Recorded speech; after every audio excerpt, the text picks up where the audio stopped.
Hey guys! So this is DC Marvel Anime's podcast number. Sorry, give me 1 second. Totally off today.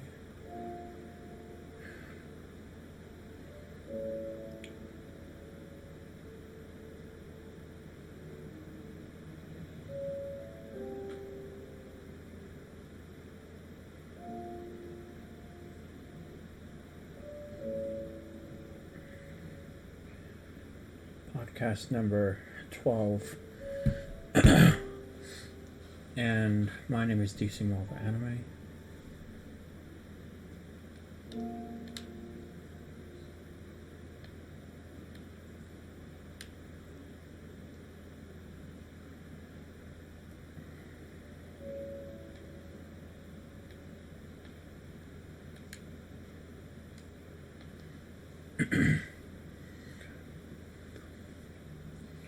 Sorry about that.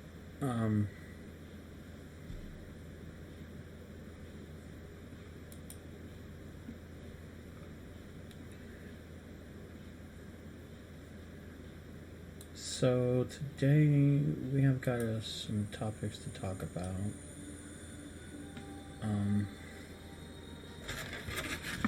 Sorry, give me a couple minutes. We've got Spider 22. He's coming online.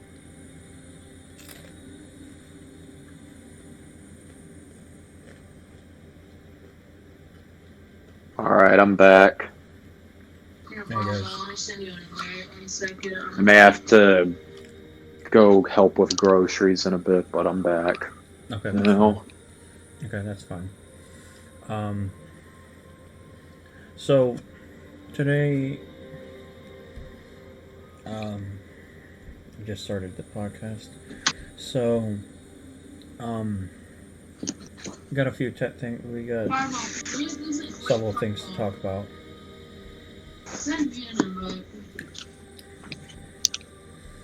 Let me get this going. What was the last thing we talked about? Sorry.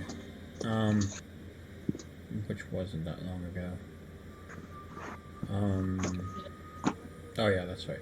It was the Batman Beyond stuff. So, okay. It is on public. Yeah, it is. It says public. Okay, let me put it on. Okay, it's on public now. Sorry, I'm trying to get everything ready. I'm trying to get back to the last thing we were. I'm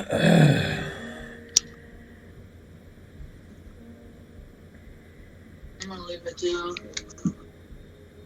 Here, just leave the Xbox ready. Oh yeah, that's right. We talked about the granny goodness. Wait, so Fireball, didn't you see that? Oh, invite seek opening. I'm gonna talk to this kid. Carter. Okay, so we talk about invite seek opening. I want to talk to this kid. Okay, so there's Alita.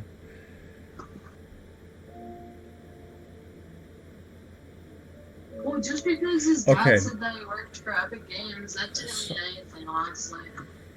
So, because if you say that you work at Epic Games, who the frick would tell that in public? Sorry about that. So today today as of this recording, which is the 2nd. Exactly. We. Here, invites. Well, first of all, Happy New Year's. We made it. Happy New Year. We've made it. 2020 is finally over. Huh? Yep, thank God.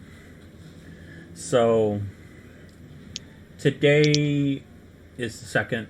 This is the recording of on the 2nd. We're recording on the 2nd. So about, I think it was what was like 2 weeks ago. So 1 or 2 weeks ago, something like that. 1 or 2 weeks ago, we finally got some confirmation from Disney with this Disney investors meeting. And let me just tell you, it was I was waiting for the Marvel stuff, and as well as some other, Disney stuff as well. Don't forget the Star Wars. Yeah, the Star Wars is going to be great. So they announced a lot of stuff there.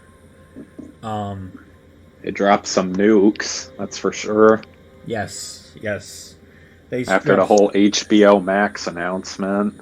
Yeah, a lot of fucking huge fucking nukes there. If I'm correct, didn't Disney release those trailers a day after that HBO Max announcement? I think they did, yeah. Yeah, they dropped a ton of nukes on them. Mm-hmm.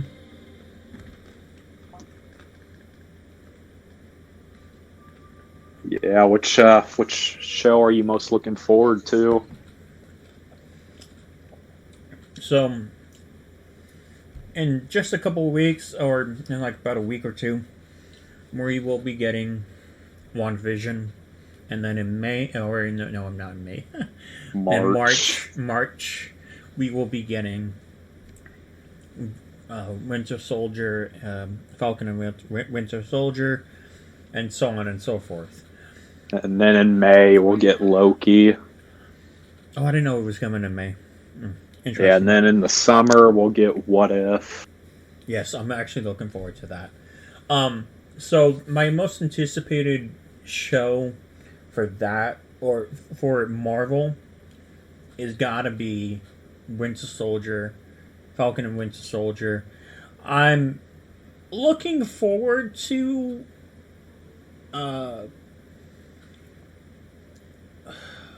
WandaVision, but I've got a few things that are just not really that. I'm not looking forward to like this sitcom type of deal that I've probably already mentioned it before, but oh well. So there's that. And then they have revealed the cast for several of the Marvel movies, like Shang-Chi and obviously the Eternals, which we're be getting that in November. Shang-Chi is supposed to come out in the summer of this year, so that should be really interesting. They also announced the casting of Kang the Conqueror for the new Ant-Man movie. Oh, fuck yes. I'm looking forward to Jonathan Majors, because I've seen, as of right now, I've only seen a few episodes of I need to get back into it, of the Lovecraft Country, if I'm saying that correctly, yeah. Lovecraft Country. I need to get back into that, because he actually, as of right now, from what I've watched, he's really good in that.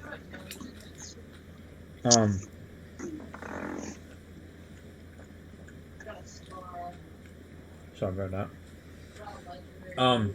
He's really fucking fantastic in that. So I've heard.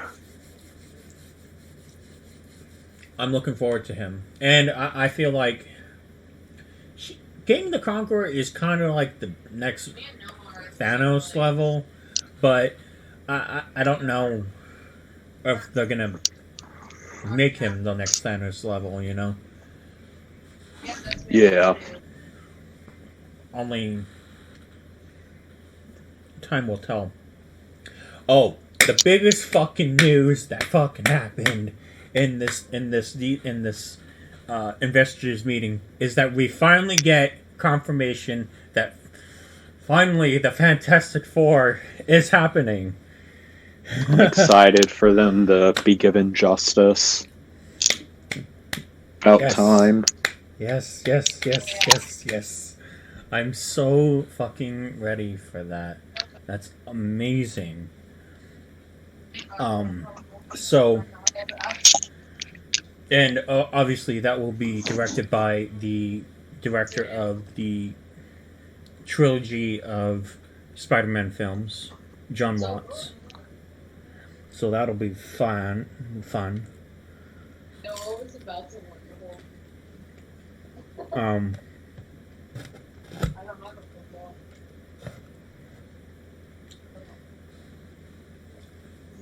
Sorry.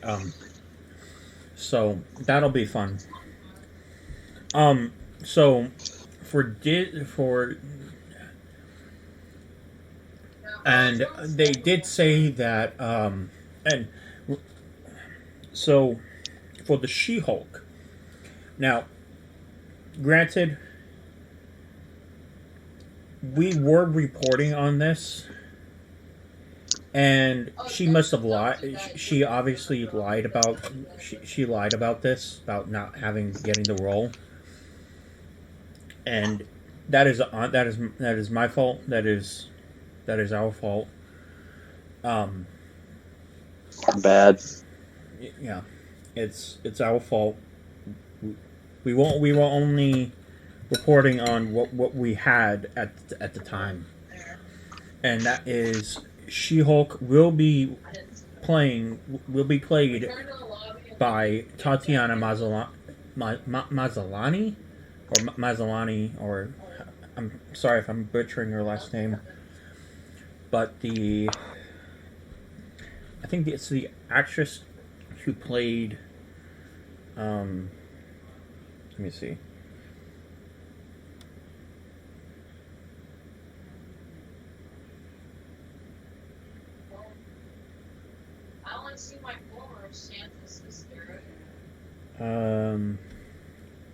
Yeah, she played on this on several of these. Tatiana Mazzolini. Yeah, again, I'm butchering her name, and I'm sorry about that. So, she is officially playing the role thanks to Kevin Feige. So, again, I'm deeply sorry that if we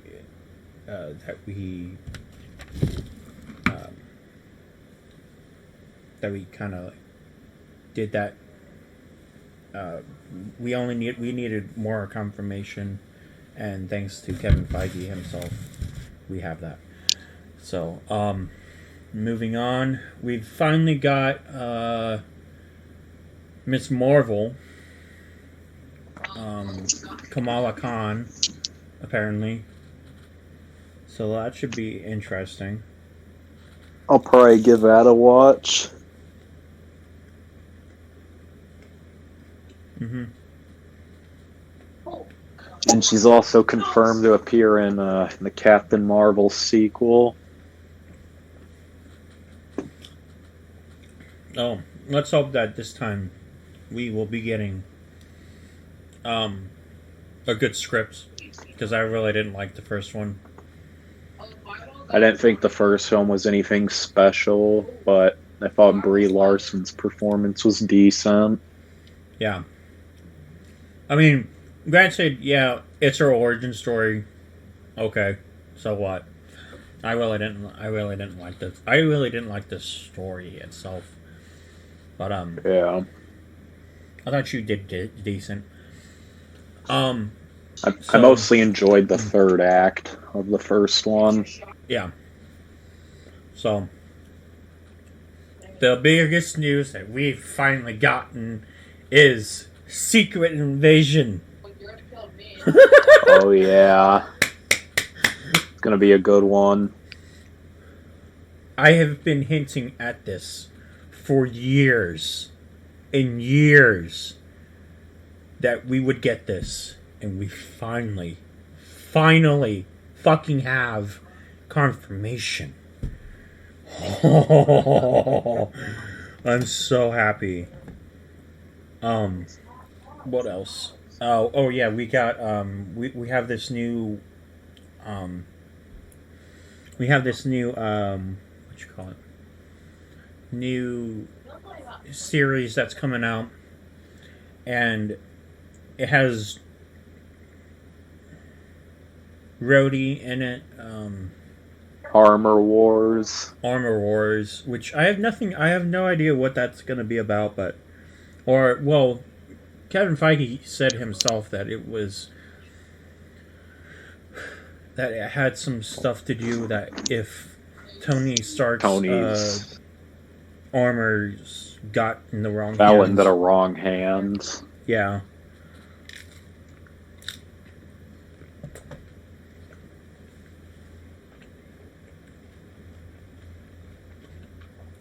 So, that's probably... I think there's a few other things that we probably... I mean, I could probably look it up. But it's like 20 minutes long.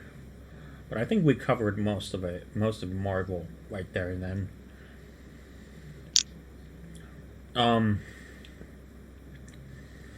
So, moving on to Star Wars. We got some big fucking news about that. Now,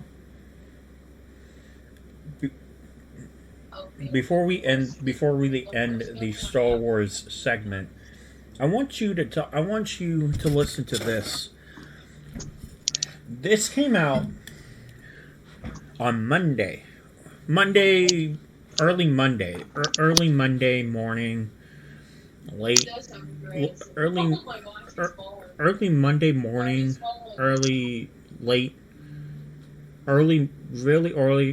the morning of the Monday, late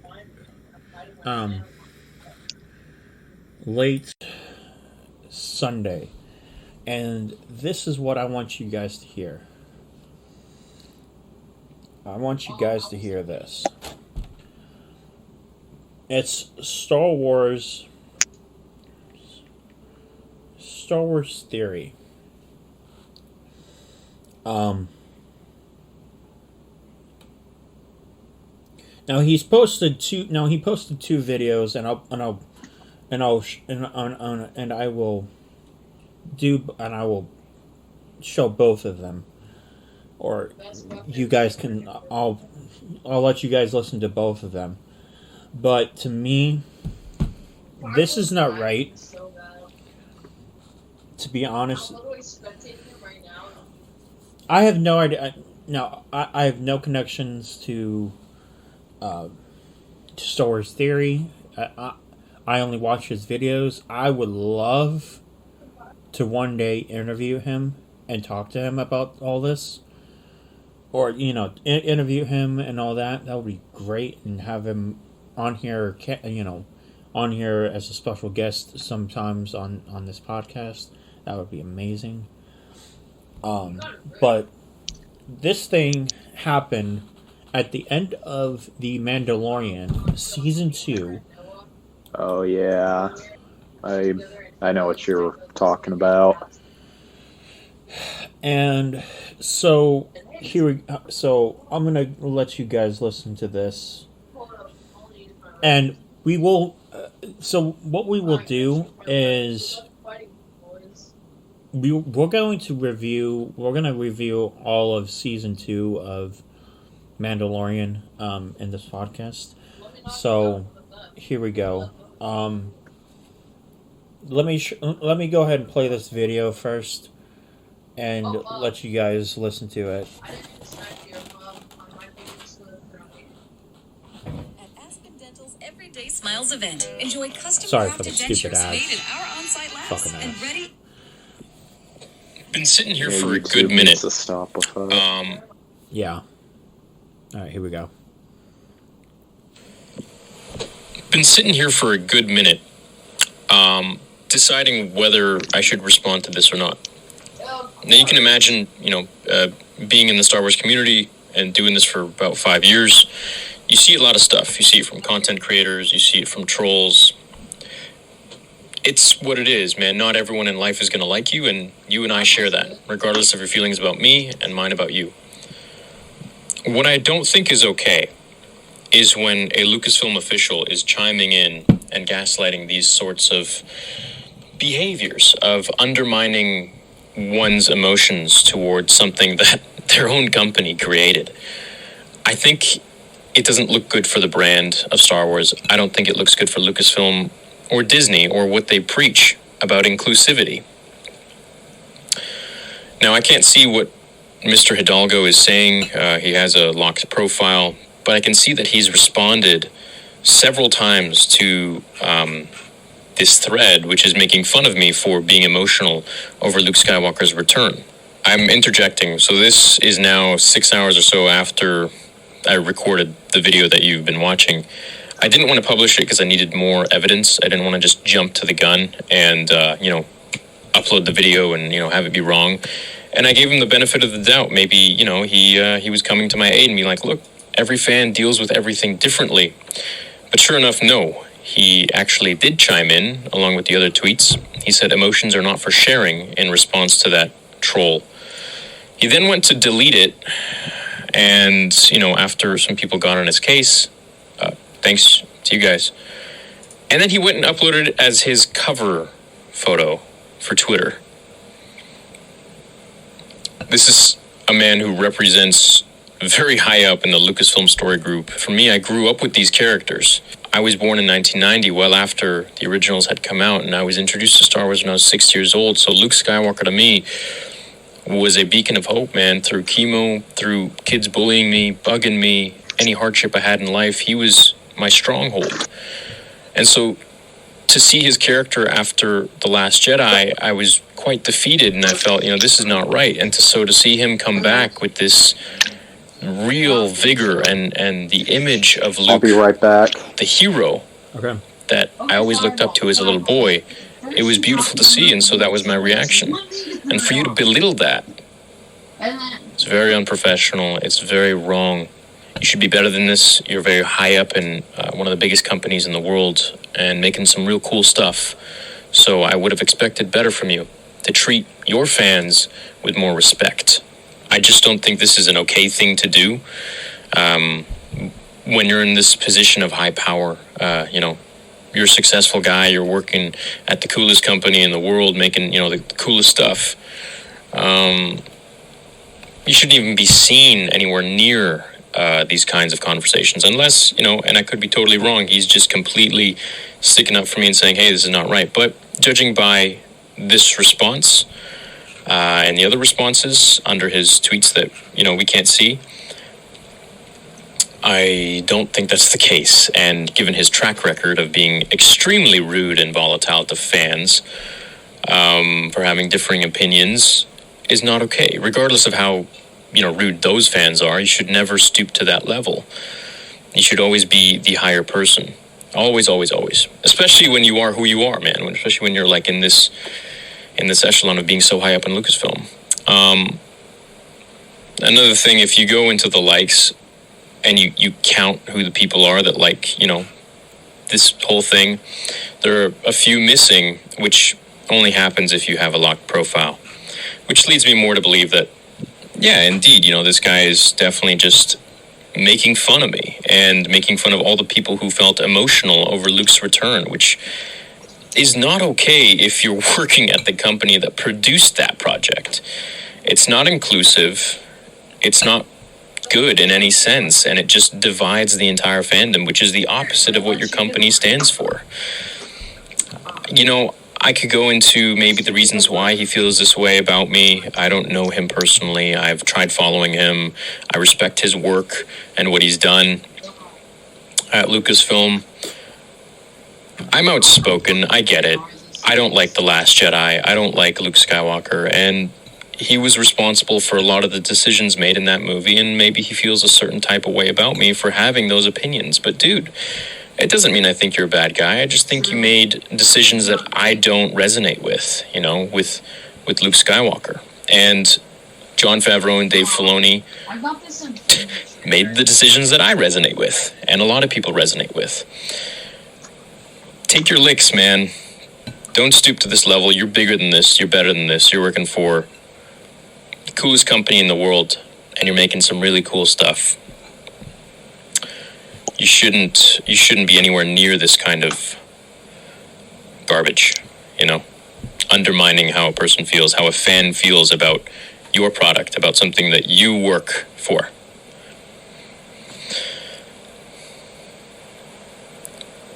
I'll see you guys later. It's weird, man. And then, sorry. And then he says at the very end that the entire thread has now been deleted.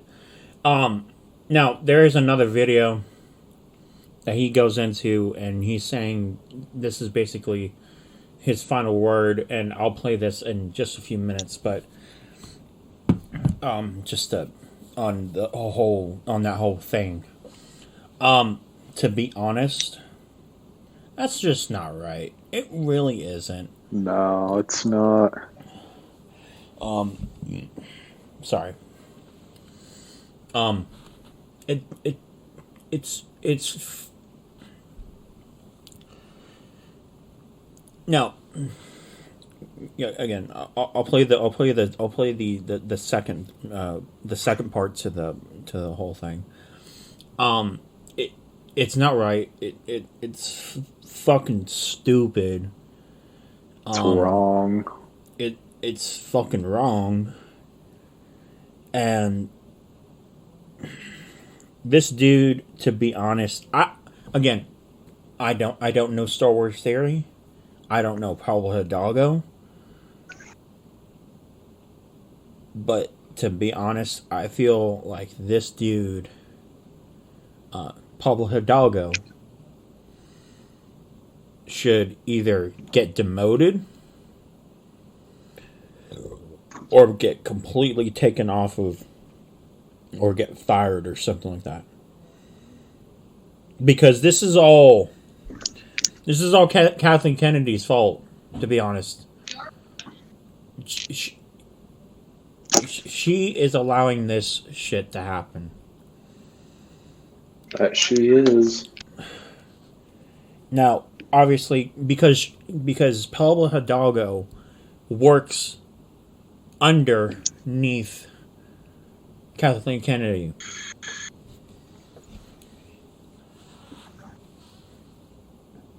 I've watched many videos of Star Wars theories, many videos of his, and he's really good. He's just a central hub for Star Wars. As much as, the other Star Wars YouTube channels, but I mean, this dude has been working at this for years now, and it's not right. It's just stupid and idiotic. So let me play you the next video that he posted, and here you go. It's about 19 minutes, but How cute is that damn Grogu, man? It's Cutest just not little thing. fair. Yeah, no. He's so cute that I'm surprised Pablo Hidalgo hasn't taken underhanded shots at him.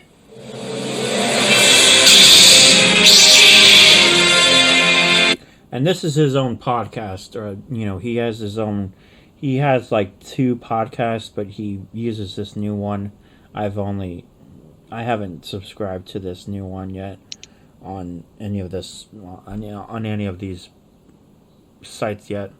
Like I don't even know if it's on like Spotify or anything like that. But anyway.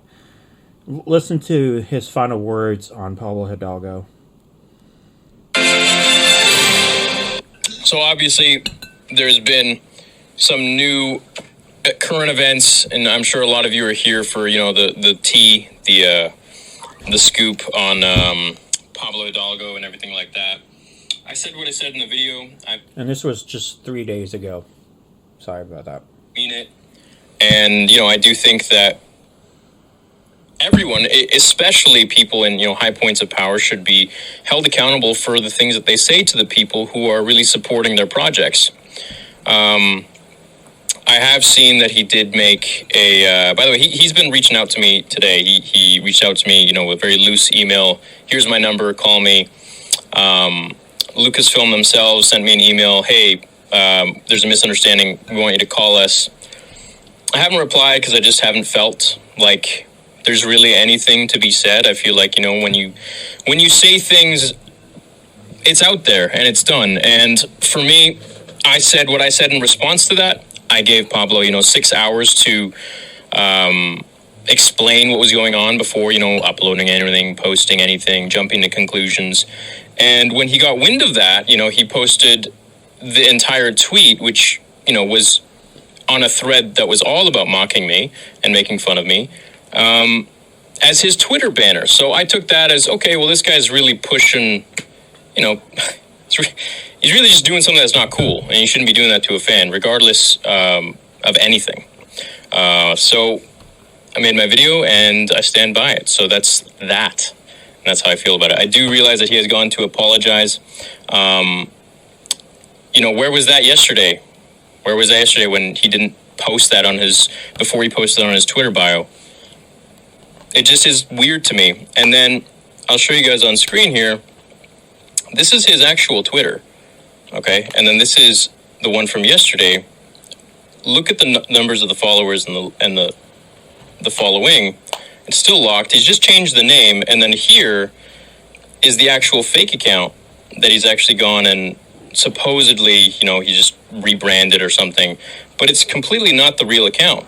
His real account is still here. It still exists. So for me, this is all just like, man, what are you doing? It doesn't come off as sincere to me, and I'm not the type to just be like, okay, well, now that you reached out because you are, who you are in establishment that I respect so much and has impacted me so much as a kid, I'm not just going to, bend over and fall over and be like, oh, okay, sure. No, man, it's not cool.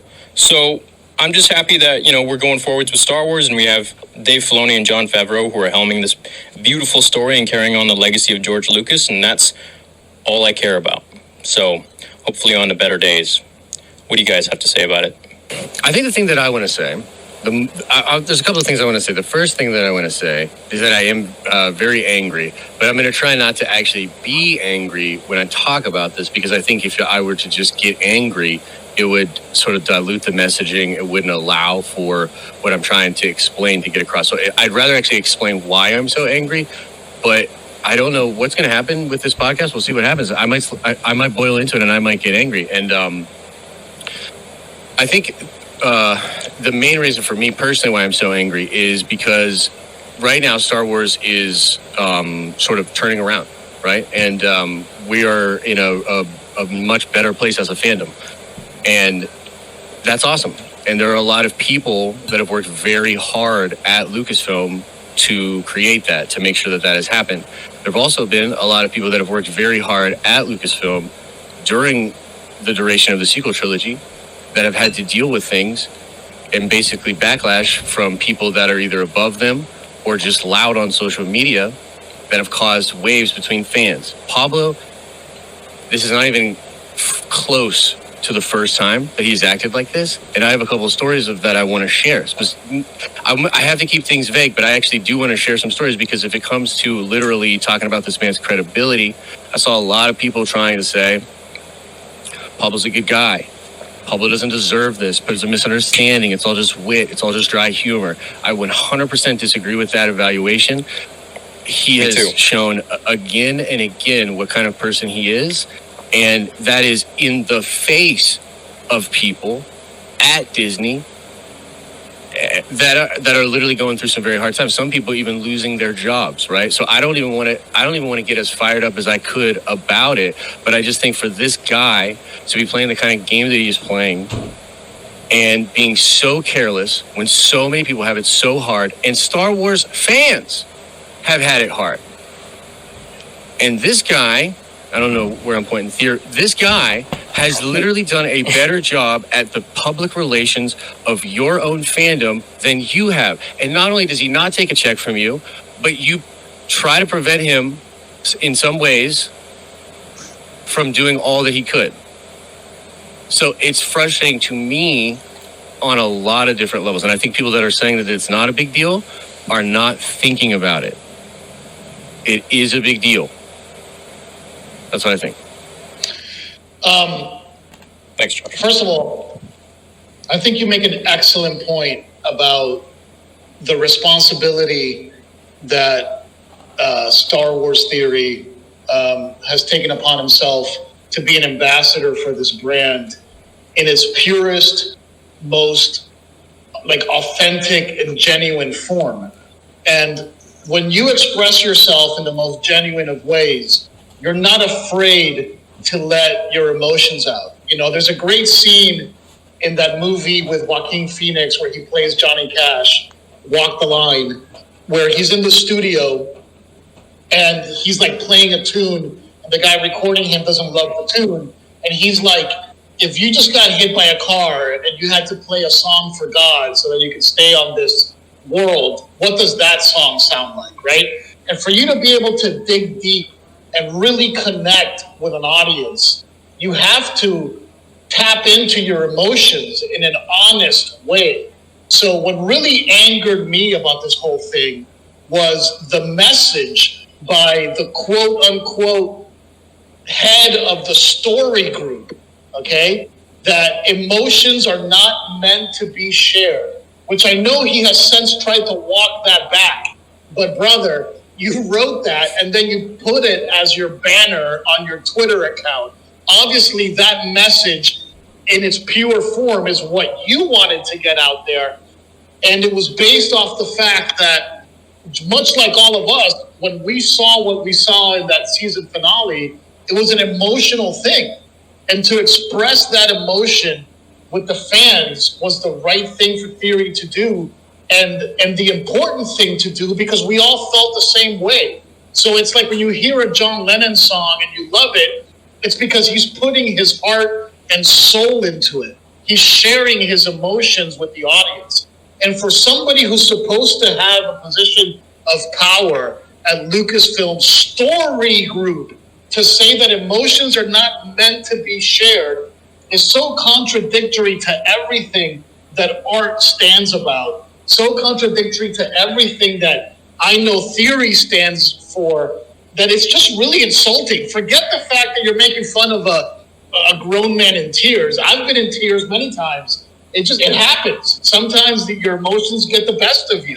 But to even put the sentiment out there as a representative for the most powerful IP company on the planet, that emotions are not meant to be shared, it was really, I think, extremely tone deaf and in very, very, very, very bad taste. Mm-hmm. That's kind of my initial reaction to it. And, a big reason that I wanted to come on today is that I want to make sure that it's very clear that I don't want Theory to censor his emotions, because then he wouldn't be Theory, And if some people take hits at you for being who you are, then it is what it is. But I don't care about that, man.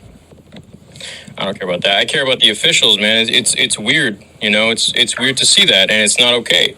And I've seen him supposedly do this in the past to many people, and I didn't talk about it. I didn't make any mention of it. I was doing my thing in the way that I make sure that I know when to strike is by really waiting and observing until it's the right moment. And this was the right moment for me to fight back. And remembering all of those people and standing up for all of them. And I even gave him the benefit of the doubt, and I waited for that. And then he posted on his Twitter banner, no. You're not going to play me like that. It goes too far. It's not cool. He reached out to me, email this morning. Why couldn't he do that yesterday in the 6 hours that I gave him when he saw the tweet, and then he decides to just add insult to injury and put it on his ban? I mean, what is the point of that? What is the meaning of this? The real rub, I think, is that Pablo, from what I understand, and yeah, we're going there. Pablo, from what I understand, is more or less not really anybody at Lucasfilm. He's not really anybody at Lucasfilm. He's one of 4 people he shares the title with. He has a senior in his title because he's been there so long, but he literally is the same position as Matt Martin. He also has 2 people above him, you know? So it's funny because all of those people, here's the thing, my point is this, all of those people are now possibly having to deal with a bunch of stuff because of this guy. Because of what he said, because of what he did. And it's not just this time. It's been many times that he's done this. And other people have to feel... There are people right now that are super stressed out about this whole situation. And rightfully so, because it looks super bad. And I just say to everybody that there's literally only one person we all need to be pointing at in this situation, in my opinion. Yeah. You know what I'm saying? Like, we've all been wronged. What I struggle with is the message of emotions are not meant to be shared is the probably the worst lesson that you can impart on a susceptible audience. And then number 2, like Theory is saying, to kind of double down on that and then not really give an apology until you have to, because the pressure from your bosses is so extreme that you have, people, emailing Theory all day to try to, calm the situation down. That's when you have guilty feelings. That's when you want to repent. And look, I understand what pressure is like. I've been through that stuff myself, so it's always easier to judge when, the shoe's not on your foot. Yep. But the message itself is so bad. It's almost like specifically bad. It's almost like he picked the worst possible Star Wars thing you could say. Hey everyone, Dr. Anise here. Do you know what poison ivy looks like? Leaves of 3, let them be. Yeah. Like literally, he was like, "How can I?" Literally reverse engineer. Well, I've seen his before. He went on to a blocked account or hide his comments. Which why should you have to do that if you're okay with everything that you say? For him to go and do that, it's just like what you're doing, and he's been doing this kind of stuff where he's been jabbing at fans for a long time. My way of dealing with that is by, some people want to go out and fight constantly every day and make every video about that. I want to go and make good content. I want to give you guys an escape. I want to go and put my entire life on hold to give you guys a fan film, to give you guys a cinematic.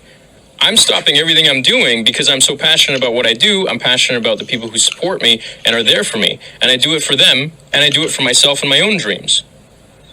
So Amen. A lot of people deal with things different ways, and the way they attack things isn't necessarily by talking about it or ranting and raving about it and making it about them. It's about their way of dealing with things. And finally, when the time to strike is there, you best believe I've always taken it with everything I've done on this channel. And this is another case in point of that. So I just hope that this can be buried and we can move on, and he won't speak to anybody with any sort of a condescending tone ever again, or make fun of them for their views or whatever. No matter if they are being toxic, no matter if they are being volatile towards him, he is the king. He is in a position of major power, working at a place that we all wish we worked at, doing things that we all wish we could do. And we're just here enjoying the content that him and the company are making, and he's out here throwing jabs left and right. Like, dude, what are you doing? Focus that time on making cool stuff. Come on, man. These are the people that, in essence, are keeping the lights on over there, right? Yeah. We're the ones who buy your merch. We're the ones who pay the bills there. Don't treat us like this. That's not right. Like, what are you meant to believe? Are you literally telling me that he's sitting there being like, here I am, Pablo Hidalgo, completely absent-minded of my impact on talking in this thread. Here I am, Pablo Hidalgo, completely absent-minded of the possible consequences of, No. He's Pablo Hidalgo, the troll. He's Pablo Hidalgo, the one that's been doing this for 3 years. That's who he is. If it looks like a duck, if it quacks like a duck, it is a duck. Yeah, that's the whole power responsibility thing. You're absolutely right. And it's like, this guy's a role model. This guy touts himself as the Yoda of Star Wars. As the Indiana Jones of, as the archaeologist. of the Star Wars lore. Like, he holds the magic key, supposedly getting phone calls from Ryan Johnson and J.J. Abrams late in the night to ask him the truth about the Star Wars canon. And it's like, yo, how'd dude, that like, turn no out? wonder. Yeah, How'd that turn out? Yeah, exactly, dude. Like, if, you know, like, if these, it's just, it's a bummer. And you said it so well, man. Like, this is the most powerful IP company on the planet. And if this is the kind of leadership that's in there, it makes sense why everything feels blah. And then you have Filoni and Favreau stuff feels great. It's divided within the own camp, within their own company. I'll just be honest with you. I don't do reactions live and that much anymore. And part of the reason is because there's often a wave of negativity that comes in when you present any kind of emotion or vulnerability, or like if you're really in the zone, sometimes you look stupid. You know, I'm just gonna be honest. Sometimes I look stupid when I'm watching Star Wars and I'm really into it. And to have bring it on, man. To have people that, in general, to have people that come in negatively towards that is horrible. But to have people that are holding the shield of Lucasfilm, the insignia, right? Oh my God! There are thousands of people that are about to lose their jobs at Disney that did nothing but come in and work hard and give their best day in and day out. They kept their head down. They did everything they were supposed to do, and now they're not going to have a job. And this freaking guy is going around acting like he's invincible, not giving a literal F about the damage he is causing. It's a nah from me, fam. And I don't even want to go too far on it because it's a nah from me, fam. Yeah, and look, again, to double down on what Mark said, we're not trying to get anybody fired. We don't believe in that. We don't condone that. The guy's obviously doing fine work at Lucasfilm, but it's his interactions with the fandom that needs to change. That's all we're saying. That's all that needs to be fixed here, is that he needs to realize the way he talks to people, because he's coming from a position of power, his little jab of tweet or whatever, it comes in like a heavy punch. You know, it's more than you just get. I get trolls every day. I don't care about them. It's whatever, man. It's just shield. It's whatever. But when you come in there with your freaking gauntlet and your infinity stones and you pack a punch, man, like, what the hell are you doing? Yeah. Well, it hurts and it's weird. That guy's the imposter. Vote him out of the ship. And also, no. Look, I've said this many different times in many different ways. Pablo sucks. Like, he sucks as a person. Like, I'm sorry. Like, I just don't understand people defending him. Period. The end. Period. Yeah. Like, I'm sure we'll... Dude, the email he sent me wasn't even like... It was just like a... Here you go. There was no, hey, I apologize for anything that you may have... Even being like, hey, maybe you misinterpreted. It's like, no, dude, I didn't freaking misinterpret anything. You were being rude and mean. Okay, own up to it. But he's like, it's Pablo, call me. What?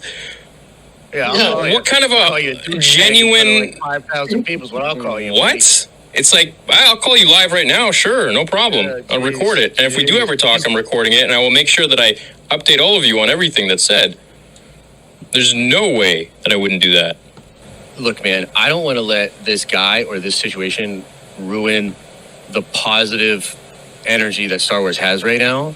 The fact that The Mandalorian Season 2 was fantastic. Yeah. The fact that we're getting all of these spin-offs and things are going in the right direction. And a lot of people are putting in such great work and sacrificing so much. So there's so much positive stuff to focus on. 100% agree, man. Everything was said, and I that's it. Let's move on. Yeah. So there is that. And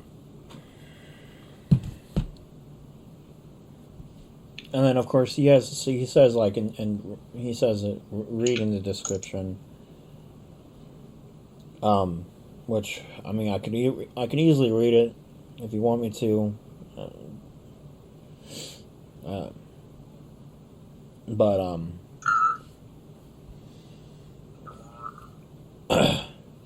So this is what he says. Let me ask you something.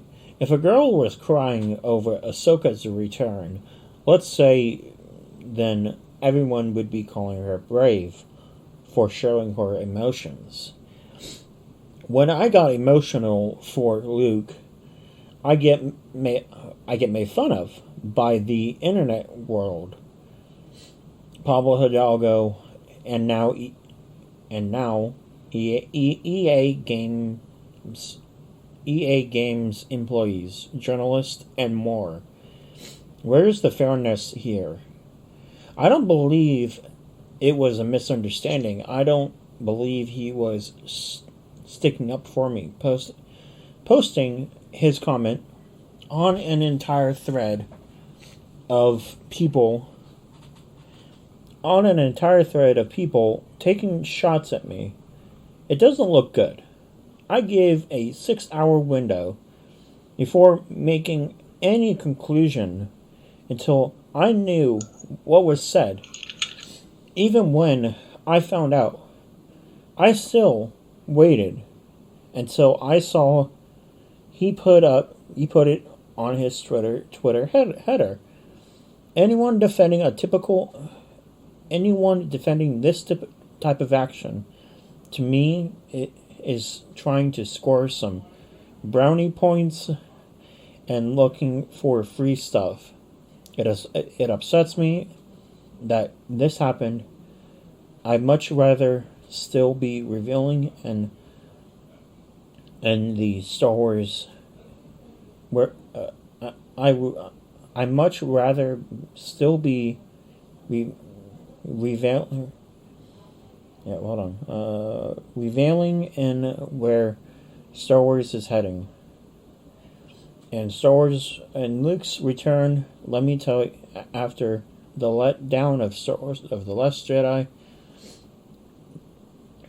but I think staying silent just to continue my place here on YouTube without the controversy would be fake. In the light of all of that happened, I must say I don't advocate the firing or canceling of anyone, including Mr. Hidalgo. His work in Star Wars is irrelevant to his conduct of treating people. I advocate those in the position of power speak to us Star Wars fans with respect and conduct themselves professionally, regardless of anything. Mr. Hidalgo has a track record of being rude and bash, to say the least, to fans online, regardless of their demeanor. His snarky comments are not fitting for a company as highly esteemed as Lucasfilm. A company that made my childhood, teenhood, and adulthood, and now career. Lucasfilm and the corporate professionals should always be the bigger person and should act as such. Star Wars fans can be outspoken. I, of all people, know this firsthand. Not all, just like the population of this earth, a ray of sunshine. That said, it's all one's moral obligation to be professional when you are working for the biggest company in the world. First learn to heal people to be great. Hurting people is easy. So, yeah. I don't know. This whole thing is crazy, and to be honest, I don't know. Like I said, I've spoken my mind about it's just not right. And I feel like if the dude gets fired, good, so be it. But if he doesn't, he brought it on himself.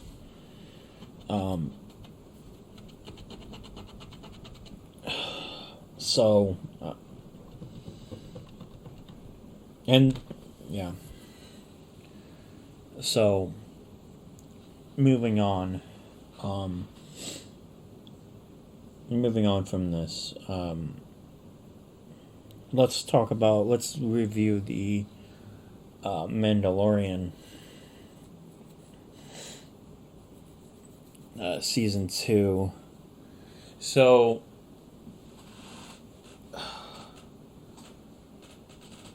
overall, I thought this whole season was great.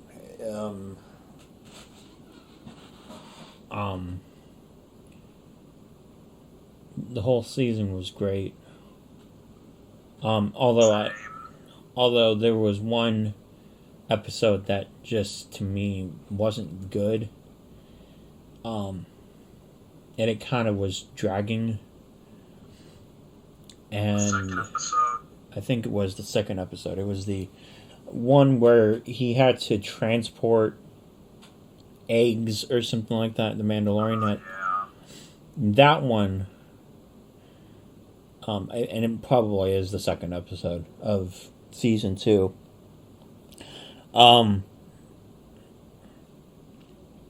Yeah, that one was just very dragging, you know. I loved the first episode. Oh my god, that was a fucking great episode. I really enjoyed Timothy Oliphant's character. That was great. So I really loved his character. I know a few things from the new canon of Cobb Vanth, and they kind of got him. They sort of got almost every single thing from the book, and I think it was like Aftermath. This book called Star Wars Aftermath, and they pretty much got all of it correctly on screen. There was one scene where it was they didn't do, and in the book it said that there was two people, himself, Timothy Oliphant's character, Cobb Vanth, and another person, and then they were kind of like battling it out for Boba Fett's armor. And then obviously he won.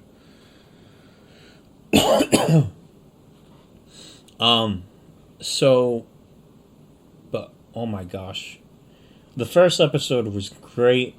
I loved the long episode, and that's what I was hoping for. I was hoping for more longer episodes. You did a good job with that. And that was amazing.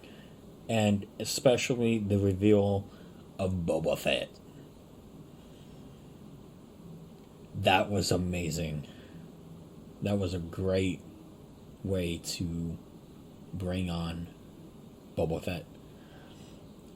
So, yeah. Let me think. Sorry. So, moving on to, I think it was, let me see, the third episode. Let me go back to the episode list.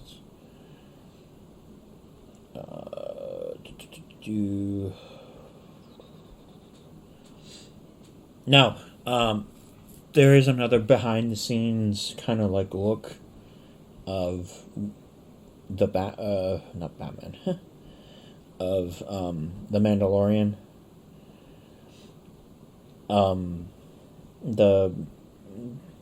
There's a second season of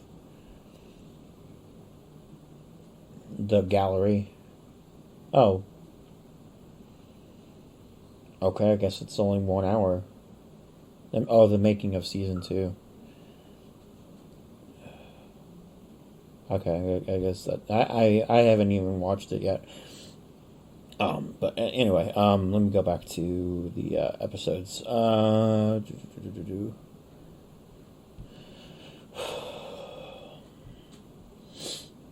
Okay, so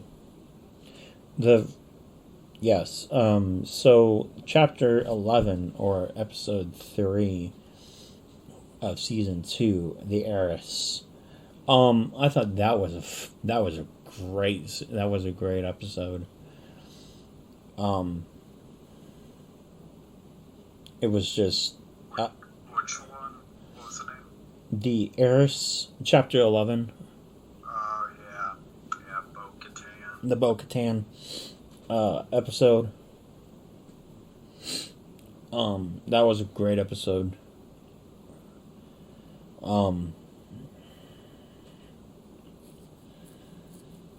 Then the episode where they have to, for the next episode, chapter 12, the 4th episode, the Grief Kargas episode, I thought that was okay.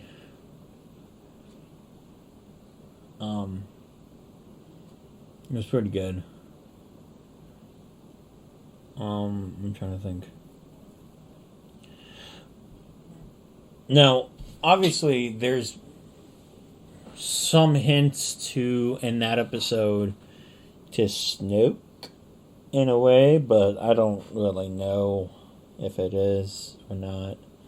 Yeah, I caught that. Yeah. I don't know. I mean, it's kind of a far-fetched kind of type of deal. So, there's that episode. The chapter 13, The Jedi, Ahsoka Tano's Return. That one is pretty good. It was amazing, I thought.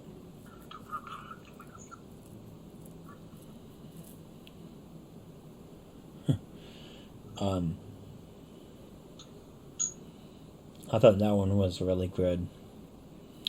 The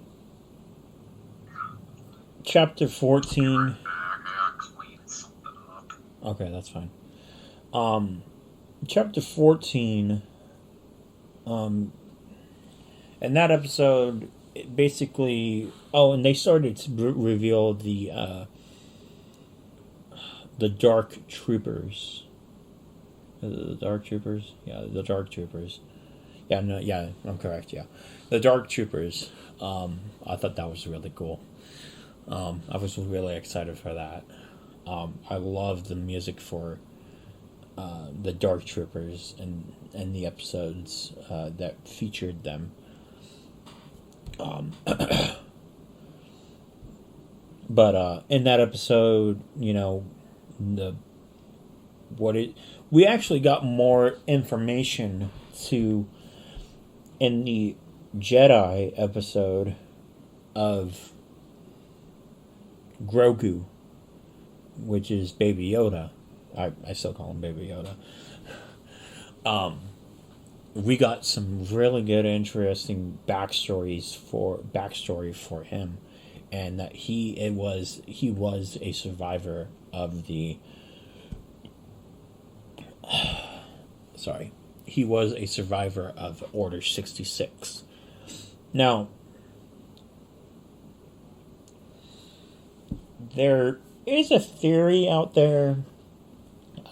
I don't know just yet. I mean, it's kind of out there that whoever took Grogu, Baby Yoda, away from from Darth Vader's siege on the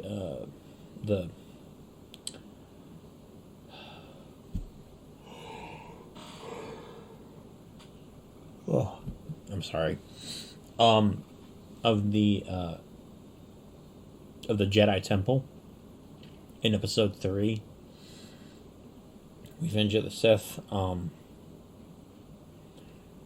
They revealed that someone took him from there and was able to get them was able to get him out. A lot of people are suggesting. Now, again, it could be a multiple of other Jedis out there until they actually confirm it.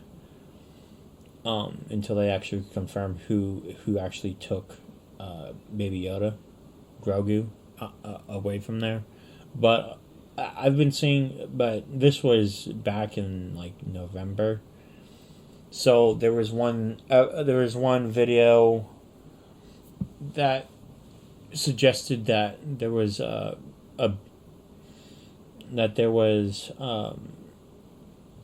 Jedi librarian called Jocasta Nu, and I think it's you can easily look her up. She was actually in episode 2, where Obi-Wan was looking for the Camino,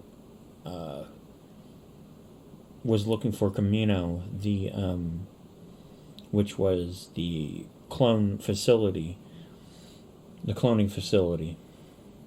and she comes up to him and asks him. I forget what it was, but she's the one that has all the she's the old lady in the golden attire. So it was that one. That they've been saying that there's been a theory that she could have taken baby Yoda away. I don't know. It's just a theory again, but it would be interesting to find out when they decide to reveal who it is. So there's that episode.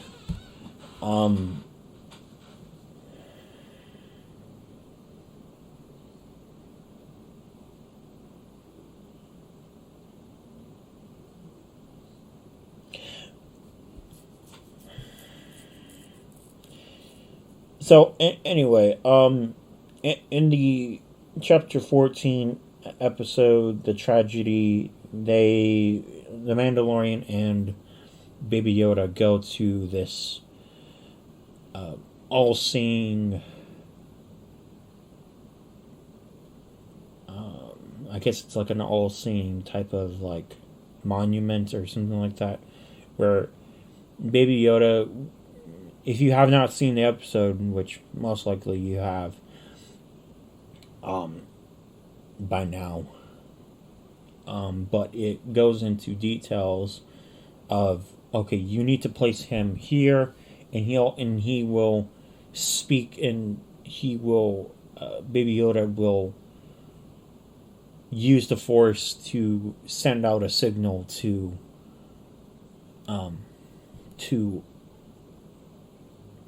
whoever, to send out a signal to a Jedi or even possibly a Sith. So then Baby Yoda gets taken away, and then in chapter 15, the Mandalorian has to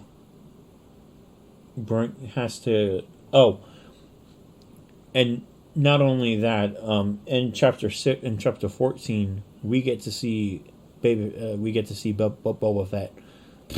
Fuck. We get to see Boba Fett come back, and that was amazing. He kicked fucking ass in that episode. And sorry again. And I thought that was just fantastic.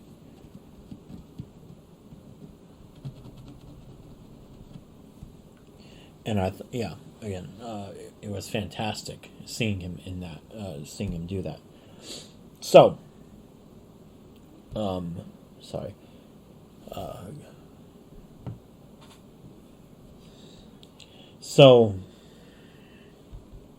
And then we get to see that Fennec Shan, the person who was in season 1, she gets to have a return to the Mandalorian. Okay, I'm back. What did I miss? They've had a lot of interruptions on my front. My house. It's quite alright. I was just telling them what was the episodes so far. I was just telling them about chapter 6 or episode 6, chapter 14, the tragedy. Oh, yeah. With Boba Fett. Fennec. Yeah. Yeah. So. I was glad they brought back Fennec. Yeah. I almost thought they wasted her character. Yeah. I thought so too. So then chapter 15 was, who was it? Who was the guy's name? Hold on.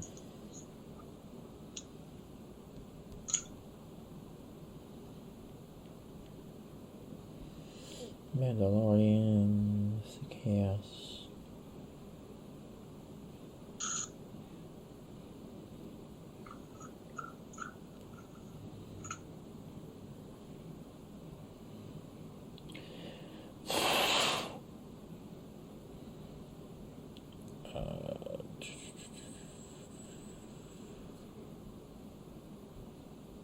Sorry, I'm trying to find the cast right now. What was his name? Oh, Bill Burr. Oh, yeah. Bill Burr's character, Mayfield. It's Mayfeld. Mayfeld. In chapter 15, I thought it was really fun. I thought that was a fun episode. I was really... A lot of good scenes. I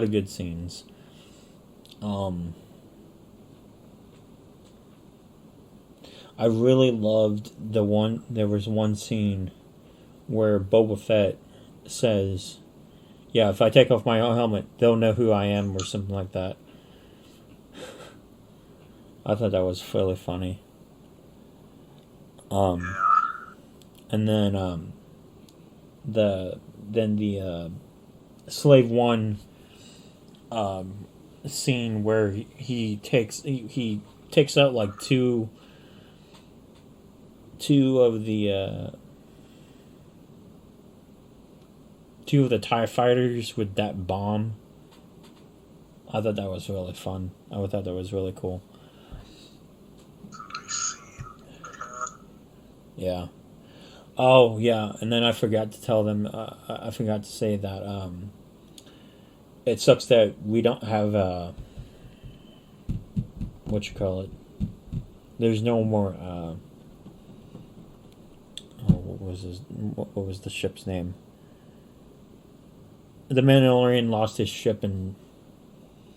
Razor Crest. Yeah, the Razor Crest. The Razor Crest is no more. It sucks. Oh well. So then in chapter 16, the rescue, they all go ahead and they... Oh, I forgot to say that in episode 13,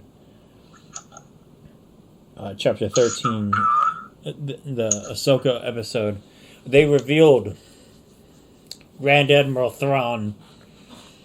I have been waiting to see Grand Admiral Thrawn come back.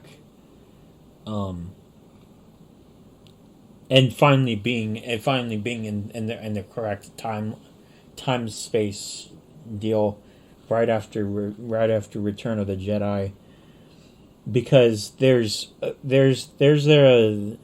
because we'll get into the we'll get into the new series that they're coming out with in just a few minutes. That I think that they're kind of that they're doing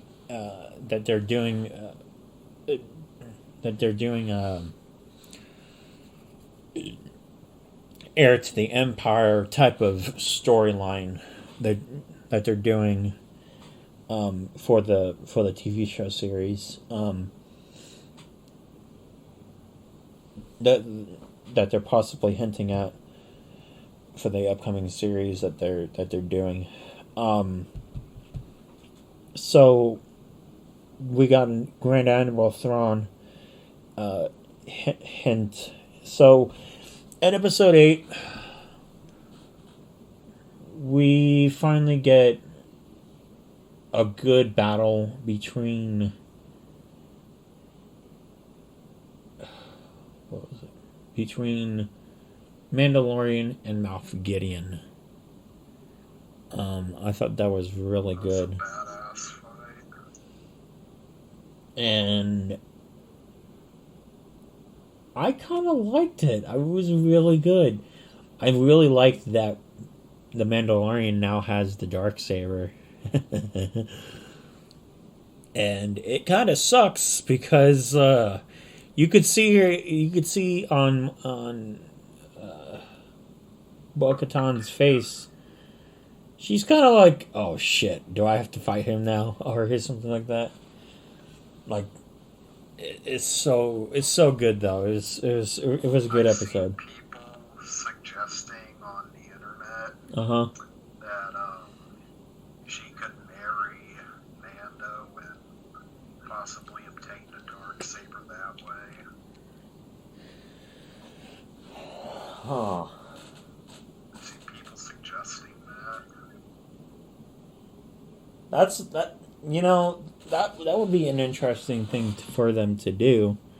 I don't know if that's a possibility. I don't know. I mean, it most likely would be. Only time will tell, because I mean, the show's not coming back until 2022 at least. So,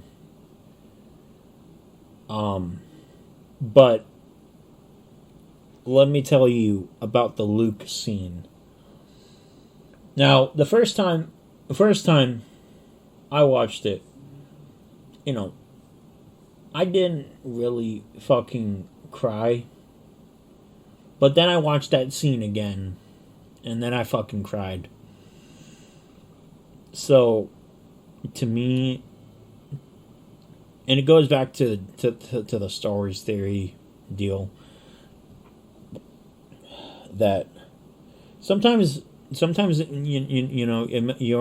emotions don't act. Some people, a lot of people have emotions. People, obviously, many people have emotions, but they act, or they not act, but they. I'm trying to think of the word. Like they. It's not act, but like they experience emotions very differently, like I did. Yeah. I was happy during that scene. I was so happy. I was jumping up and down and all that. And then, like I said, I mean, the second time I just watched that scene all over again, and I cried. So, emotions are emotions are for sharing, not, it's not, emotions are not for sharing. That's a stupid reason for Pablo Hidalgo to say that, but it is for sharing. But it was great. I loved the entire season, and I'm looking forward to season 3. So now we only have to wait 11 months for this new series called Boba Fett. The Book of Boba Fett. That is coming. That was a great way to tease, to have a post-credit scene, which has never been done before in Star Wars history. It reminded me of at the end of that Elseworlds crossover for the Arrowverse, right after they announced Crisis on Infinite Earths as being the next crossover. Yeah, and They got a little reminded me of that. yeah. But that was a shit fest anyway. What, Elseworlds? Well, Elseworlds was fine, but Crisis on Infinite Earths was a shit fest at the last 2 episodes. Yeah. The last one, the very last part, felt more like an epilogue. I feel like a continuation. I didn't like any. I did not like how they ended it, and then how they did that to Superman. That's fucking stupid. Yeah. It was fucking stupid. Anyway, That's a bullshit thing to do. yes, but then of course we've got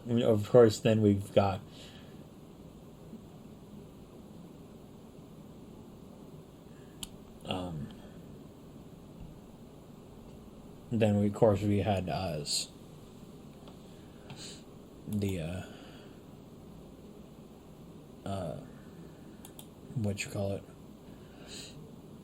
episode back or whatever. Anyway, going on to the next thing, which is the next set of series for Star Wars. Now, there's a lot of stuff for that. There's 10 episodes for that, or 10 series. I'm getting into the new series for Star Wars now. Let me pull up the names for the series now.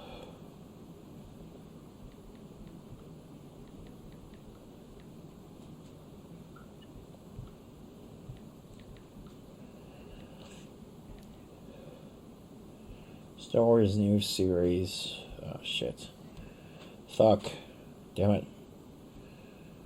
Okay, fuck. Hold on. Okay, I think this is it. Oh, this is on Tech Radar. Hold on, let me find something. Let me find a good site. Let me find an actual...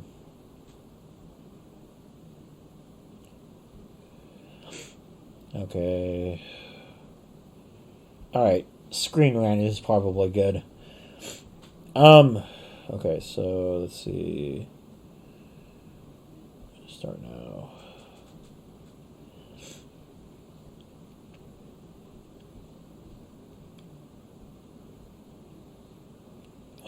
Oh, shit. Hold on. Let me find... Here. Here's Variety, actually. It's much better. So Disney... so Star Wars announced that they would be doing 10 series, which was amazing. So these are the series. Let me see if I can find it. So obviously we have the Boba Fett which is actually 11 series. No. I'm trying to see. So we got the Book of Boba Fett. We got the Obi-Wan spin-off series. The Cassian Andor series.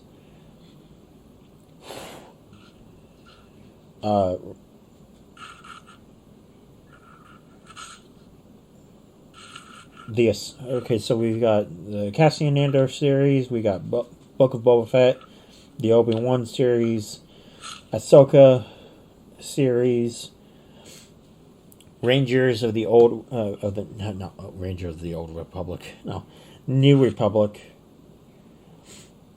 I'm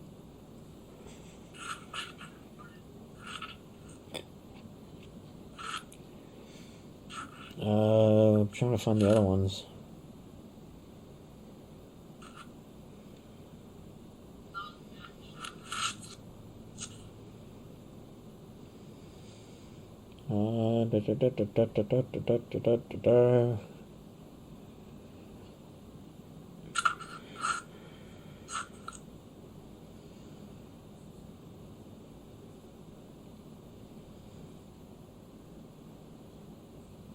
Oh, the Lando Calrissian series.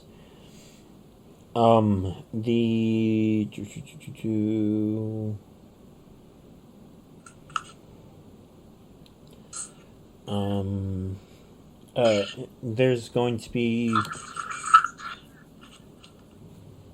a series for about R2D2 and C3PO. So that should be really fun. Trying to find the other ones. Fuck.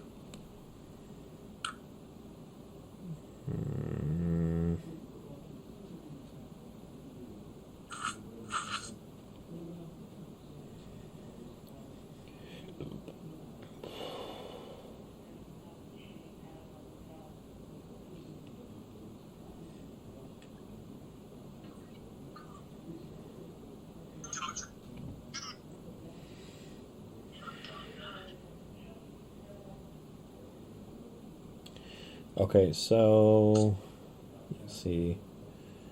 Andor series. Okay, here we go. So the Obi-Wan series, Rangers of the Old Republic, the Lando, the Acolyte, the Bad Batch series, Star Wars Visions, A Droid Story. Wait, so that's 1, 2, 3, 4, 5, 6, 7. Wait, that's it? 7.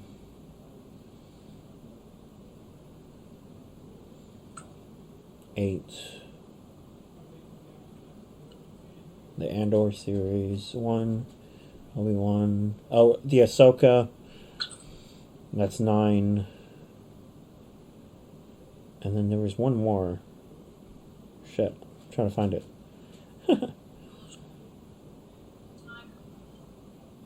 Oh, Ahsoka, and then there's another one. Bad Batch. I think there was one more. Shit.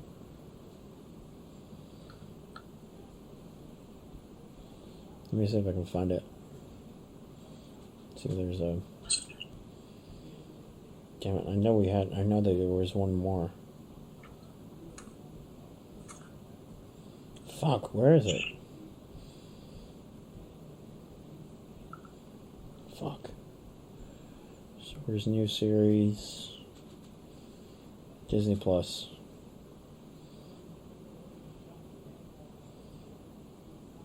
Fucking hey. Okay, what the fuck?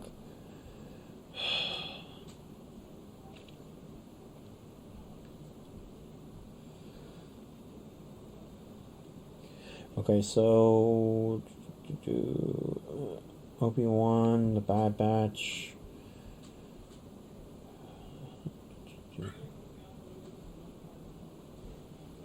Okay, so Obi-Wan, Ahsoka, Rangers of the New Republic, Andor series, The Bad Batch, Visions, Orlando, Star Wars Acolyte, and Droid Stories.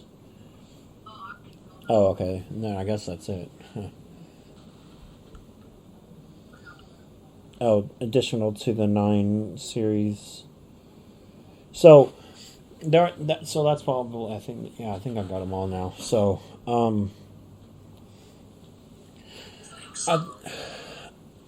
anyway, I'm looking forward to all.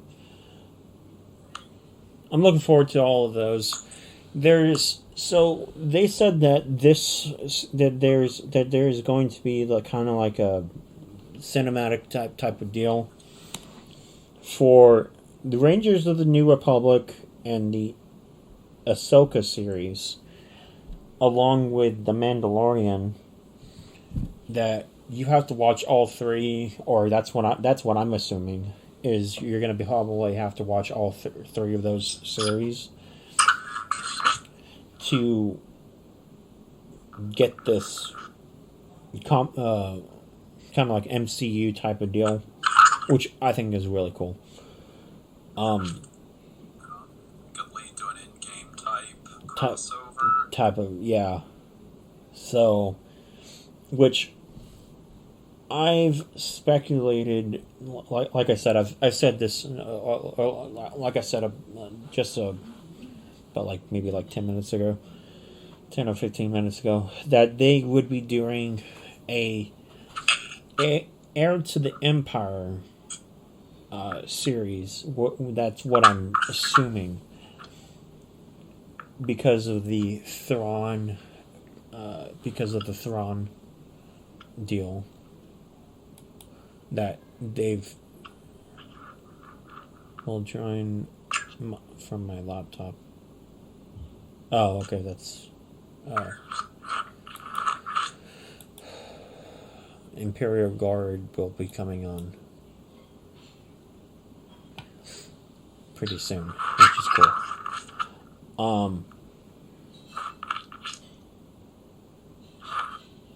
So that should be really cool. So sorry. What else? Okay, so moving on. So we've got not only that, but we're finally getting a Rogue Squadron series. Or no, not series, but a film. By Patty Jenkins. Now, I will say, I loved how how they filmed it. You know, her going from a fighter pilot plane to the X-wing, which I have to say I had no idea that what happened to her dad was what made her, I guess, what made her decide to do this movie, but also what kind of steered her to, I guess, direct. From what I gathered from when watching that. So that should be really cool.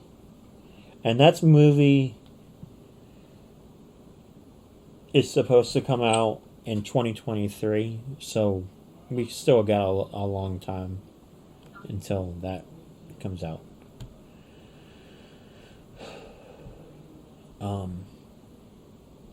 And then, of course, we've got the Taika Waititi director. The Taika Waititi directing a Star Wars movie. That should be fun.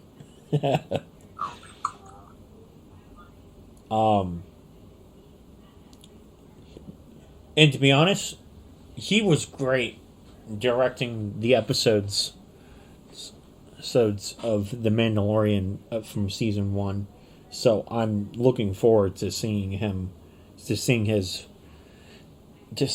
direct a movie. Now, obviously, we have no official date on when his movie is coming out. But all we know is that he will have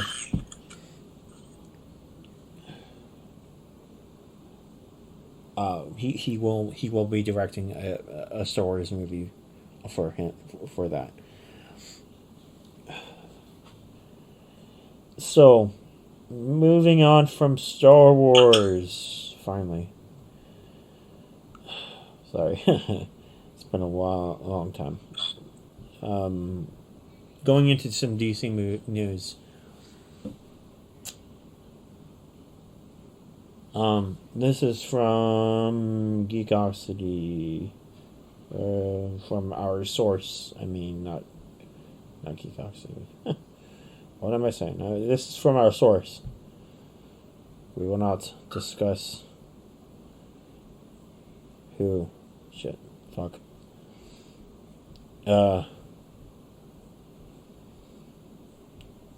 So, what were your thoughts on Wonder Woman? I thought it was decent, but I still prefer the first one.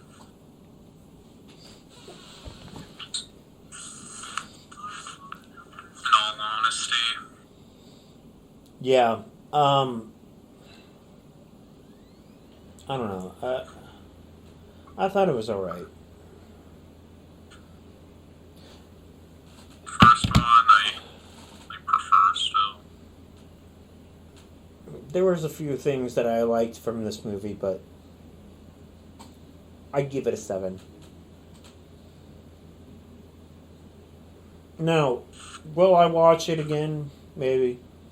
Will that bump up my rating for the movie? I don't know.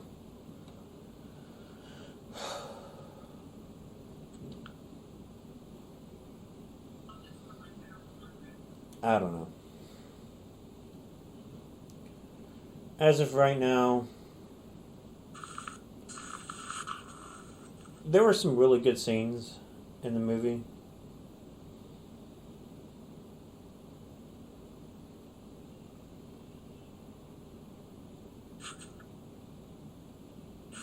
There were. Damn.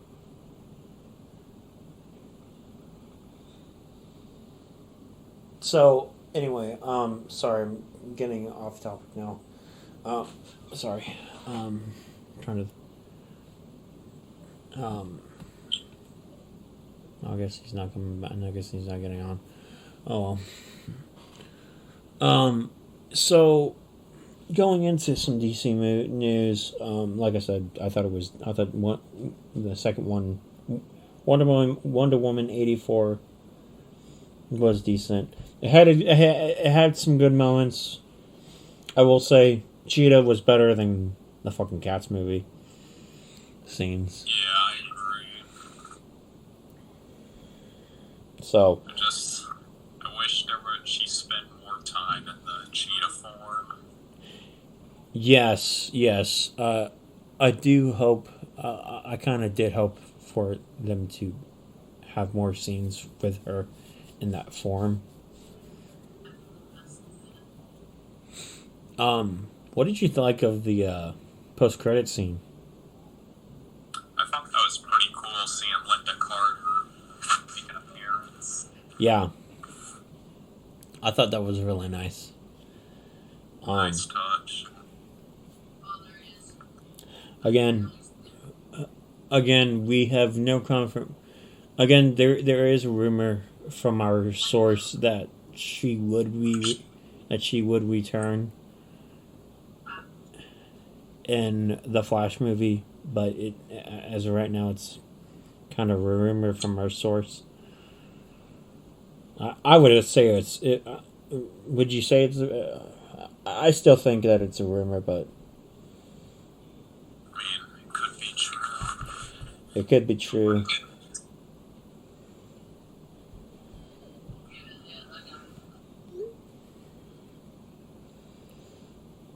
So, I'm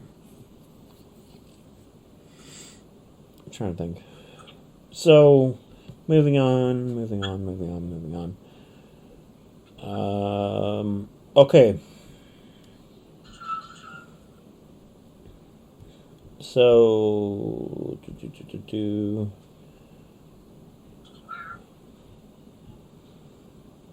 okay, so we talked about, yeah, okay, yeah, we would, yeah, Star Wars, Heir to the Empire, yeah, yeah, Heir to the Empire? Oh, yeah, that's right.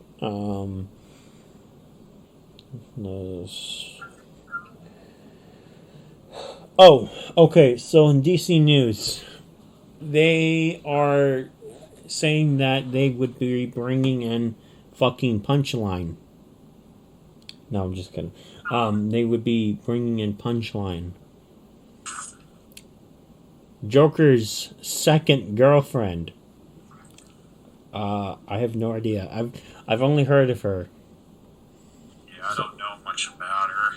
Yeah, I don't know much about her. I've only heard of her. So,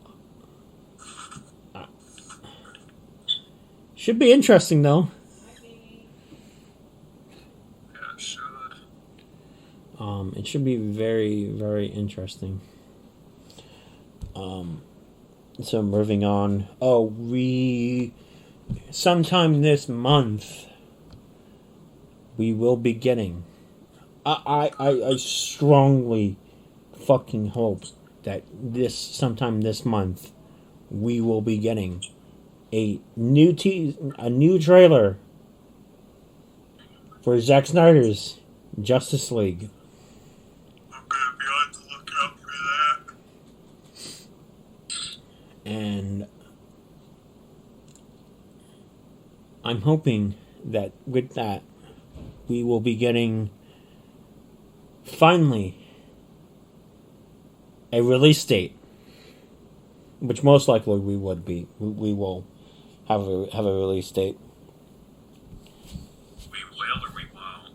We will. We will have a release date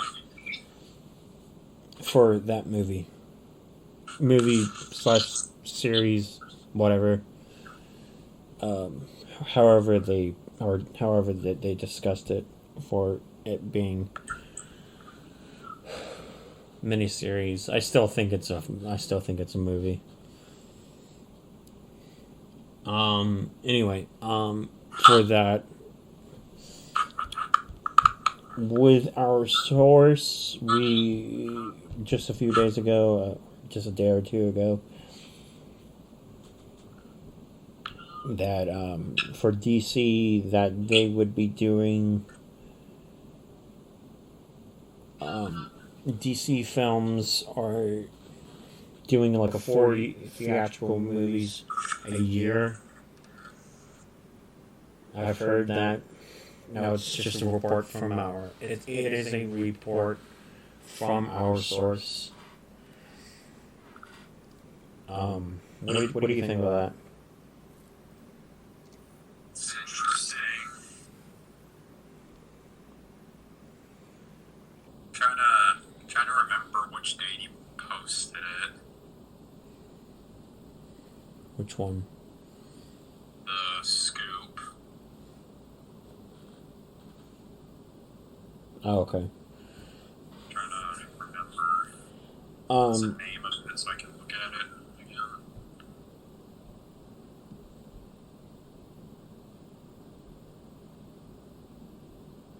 DC. Yeah. What was the name of it again? Yeah, it was report DC films to release 4 theatrical movies a year. Oh yeah, and then they said like there were plans to release 2 on HBO Max. Yeah, I don't know how. See, I hope for them to do it, but I don't know. I don't know. I don't know how they would.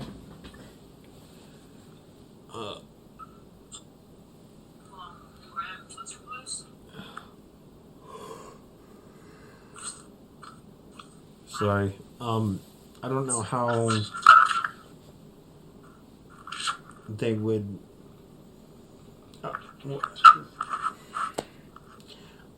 I do believe that they would be doing. I do believe that they will do a 4 theatrical movies, but probably start like maybe do 2.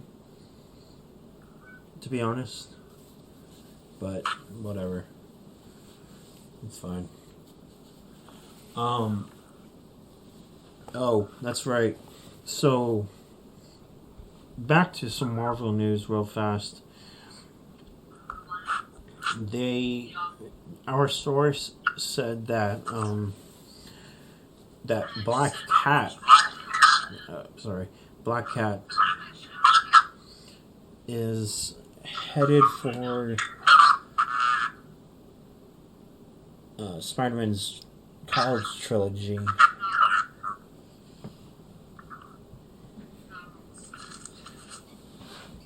That should be interesting. It'll be cool to see. And alongside that,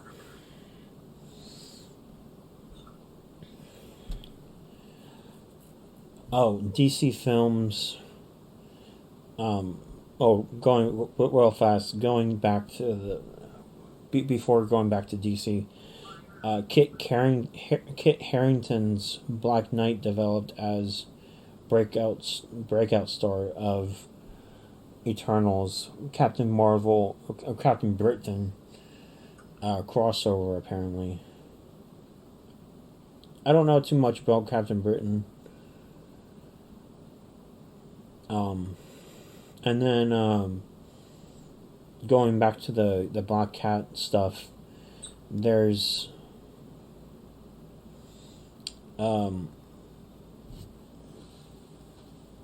so Marvel's Spider-Man will Tom Holland's Spider-Man will wear that. This is what they're hinting at, or that's what this our source has said. Is that Spider-Man will wear the black symbiote costume in the next trilogy. So, the next trilogy is basically his college years, which, to be honest, I personally like this. I actually like it that we're finally getting some space, like, for Tom Holland's Spider-Man, for him to finally have it to where, okay, here you go, like, from the for the symbiote, because to be honest, I really didn't like. Now, granted, I do like Tobey Maguire's Spider-Man. I thought, it's really great. He was really great, yes, and as well as Andrew Garfield. But the fucking Spider-Man 3 symbiote with the multiple villains in the third movie was a shit fest. It was a fucking shit fest. So, The original Spider-Man 3. the original one, yes. The original Spider-Man 3, Tobey Maguire's Spider-Man 3 version, that was a fucking shit fest. With him having the symbiote and then having Venom, Sandman, it's just a fucking shit fest. But I like that they're finally having it to where, okay, we're gonna have it to where we're gonna have Spider-Man have his symbiote suit and the next trilogy, you know, which I think that's really great. Now they've said that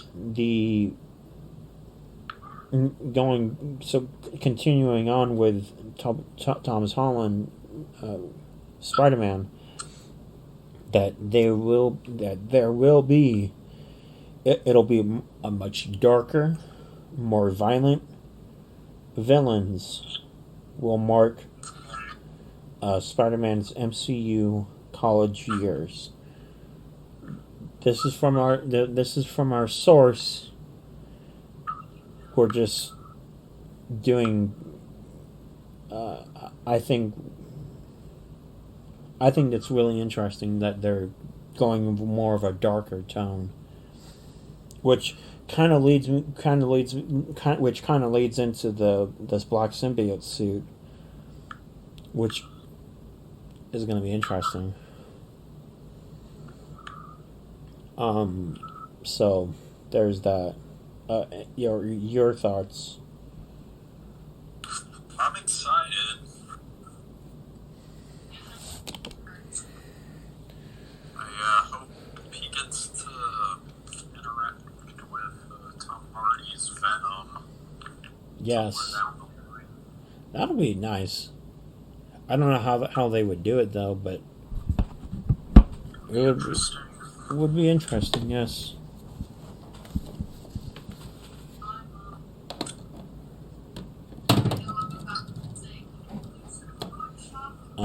Sorry. So there's that. So now moving on, more DC film. Going back to DC films. Snyder could lead to several DCEU projects on HBO Max.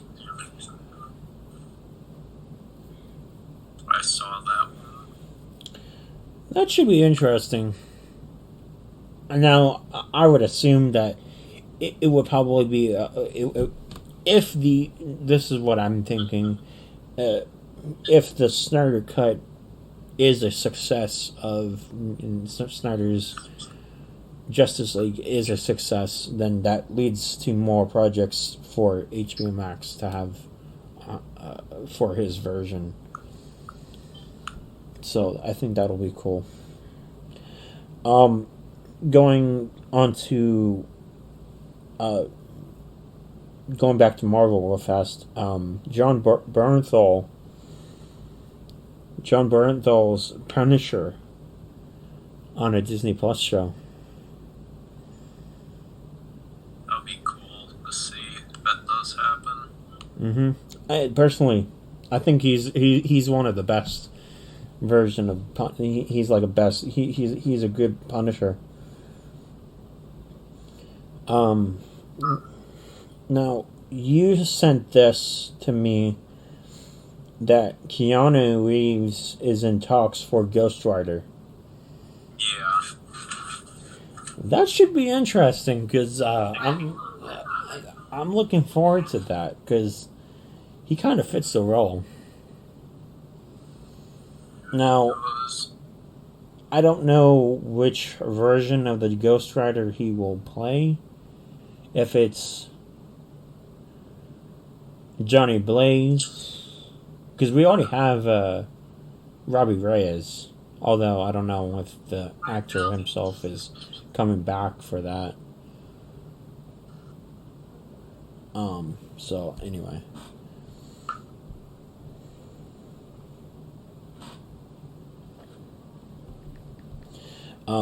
So it should be interesting. You guys, you probably saw this, you sent this one. Robert Pattinson, Ray Fisher. Details. Yeah, I remember Thoughts on Ray Fisher really fast? I hope that situation gets resolved, because I really love his betrayal as Cyborg. Yes. So, what we are hearing from our source is that potentially, and I tried to find it. I tried to find his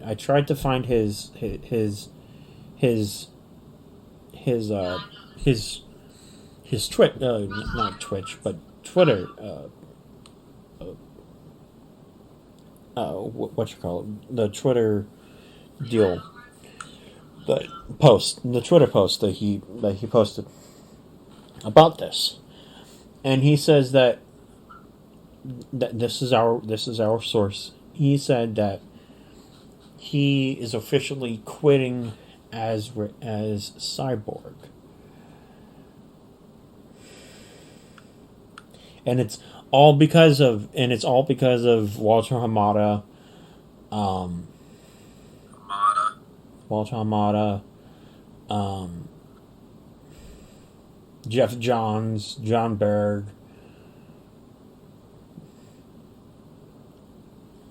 because of his situation with the Justice League movie, and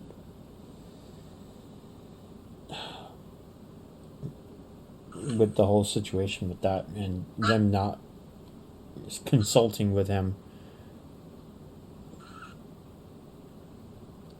I hope he gets it resolved as well, because I personally like his version.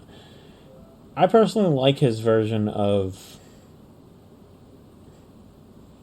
Cyborg. Now we are getting we are getting Zack Snyder's version of Cyborg, thanks to the Snyder Cut. Snyder's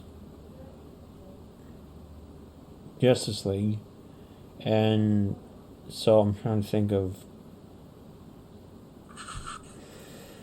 So only time will tell. Robert Pattinson.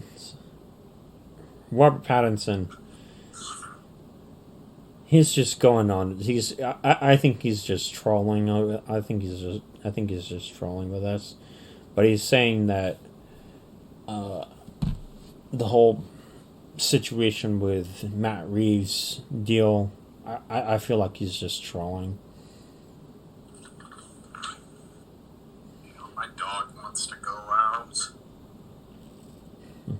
Okay.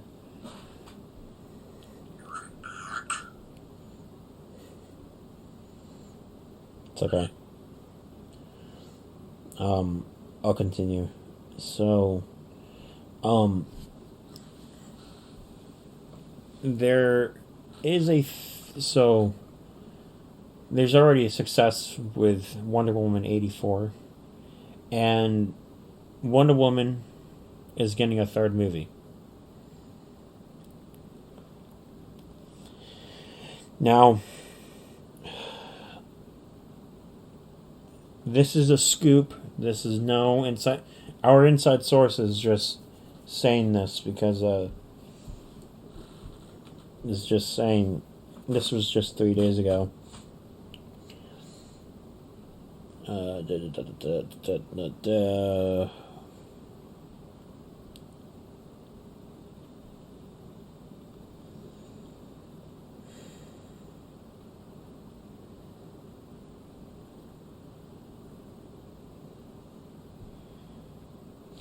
So there will be a third Wonder Woman movie. So this is what it said. This is what our source has said. Scoop: Wonder Woman returns to themyscira and third, more serious film. The third Wonder Woman movie will apparently have the franchise to go full circle. as the Amazon princess returns to her native island of Themyscira. With Patty Jenkins back as director, the movie will apparently be closer in tone to the 2017 initial film, which is actually pretty good, because I personally love the first one. According to insiders, while Wonder Woman 84 has been met with loud hammerings from fans who didn't appreciate the 80s style over-the-top approach, the third film will be more serious and grittier.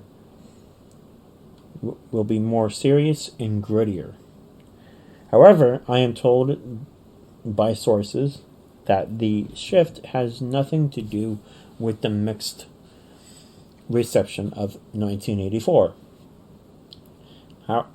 For the record, I gave it a positive review. This is our source saying that. But because of the time and contemporary setting, I heard that the movie will most likely take place on Themyscira, with the sorceress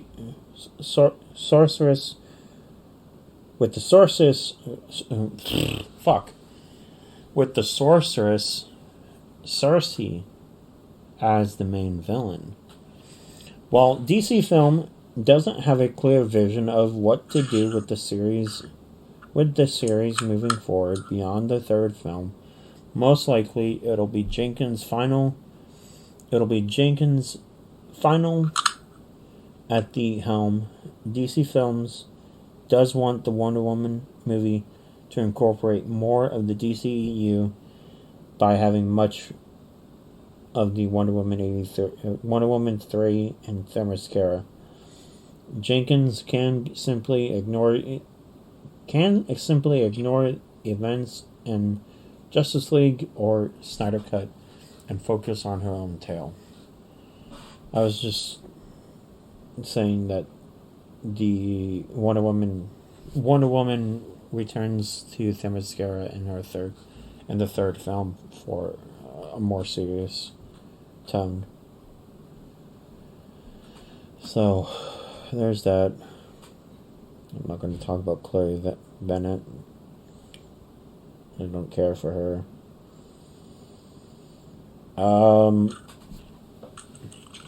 So here is a scoop from our source that Superman and Batman discussed to join Wonder Woman in a trinity film, which I think is really cool. And then I think there was one more, and then there's a few more, or actually no, there's one more, and then we'll end it. So here, Warner Brothers envisions a Trinity feature film: Superman, Batman, and Wonder Woman. Batman and Superman will no longer be at each other's throats in the DCEU, as they were in 2016's Dawn of Justice. I reported on September 12th, 2020, that AT&T would like to see Robert Pattinson and Henry Cavill team up in World's Finest, adapting their BFF relationship stretching back to 1941 in the comics. If that pairing delivers a substantial hit, could lead to another Golden Age superhero joining them in a sequel. As mentioned in the latest World's Finest scoop, which Batman will that be? All depends on the success of the Snyder Cut. DC Films bases their decisions on success. If it works, produce. If it works, produce more. This differs from Marvel Studios, which has their future already mapped out years in advance. DC Films has a wait-and-see philosophy and more conservative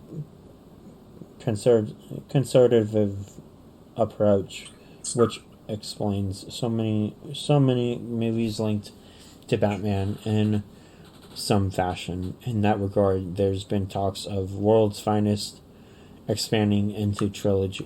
Trinity.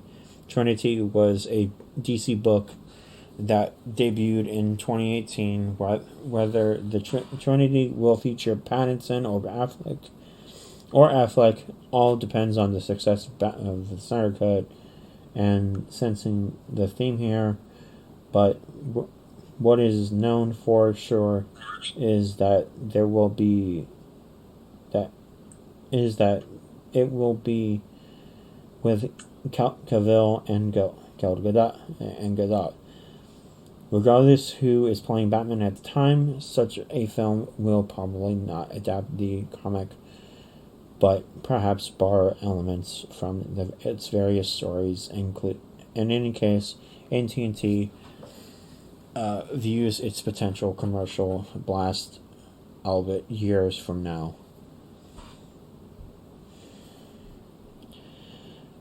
That should be interesting. Your thoughts? I really hope it's Affleck. I mean, he fits well with Cavil and Gal Gadot's characters. Yeah.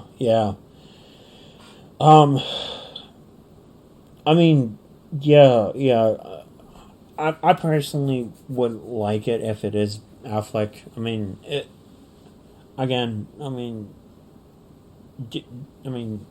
with the scoop saying it all depends. I hope it does. I really would like it if the Snyder Cut, if Snyder's Justice League is a success, we'll see more of him. We'll see more of Ben Affleck.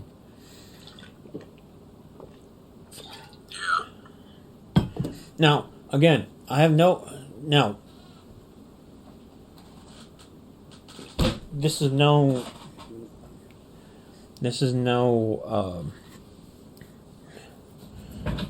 again,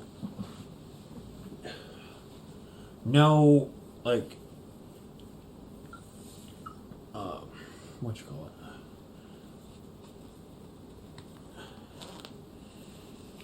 I have nothing against Robert. It's just that we have not seen him.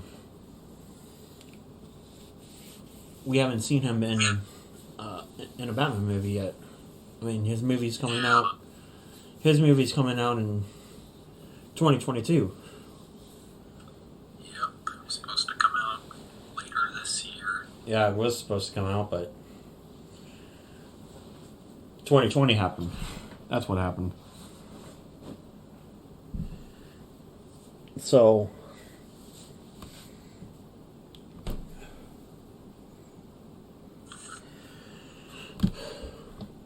the whole year of 2020. So, yeah. So there's that. So let me do this last one, which is the world's finest film. Could Ben Affleck join Henry Cavill's world's finest film? Let's find out from our source. This was 2 days ago. I think the other one was 2 days ago as well. Let me see. Yeah, 2 days ago. So. Oh shit! Hold on. Okay, so it's a mystery probably only Batman could solve. And apparently so will The Flash be Ben Affleck's final as the Dark Knight. Will The Flash be Ben Affleck's final as the Dark Knight? According to the insiders, there is a chance that it will be Affleck, not Robert Pattinson, who will join Henry Cavill's Superman in a planned world's finest movie. In the comic books, Superman and Batman are close pals, their relationship reaching back to the 1940s. World's Best Comics switching to World's Finest Comics. In its second issue, I reported a discussed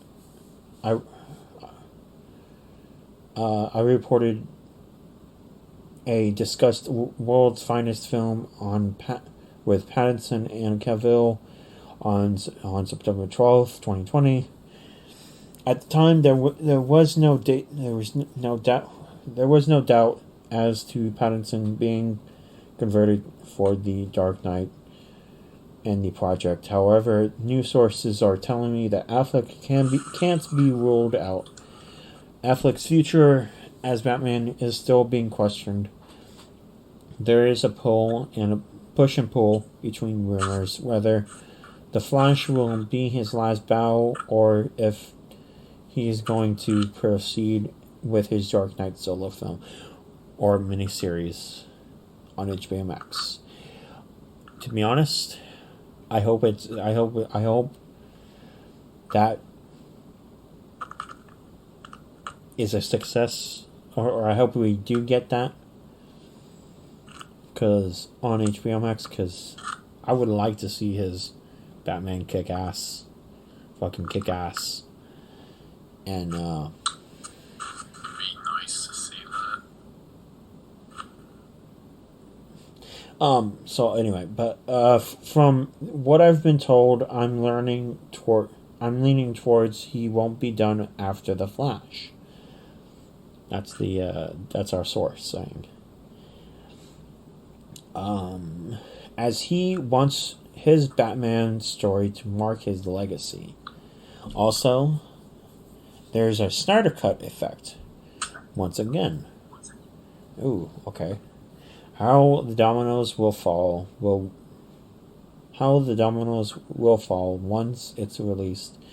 If it's a mammoth smash and Patterson's Batman doesn't meet expectations, I'm sure it will meet expectations. No doubt, because of how good the first trailer looked. But anyway, the Batman doesn't meet expectations.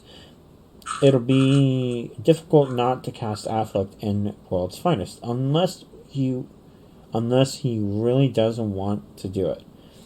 If you're not thrilled with a Pattinson Cavill movie, hope is not lost.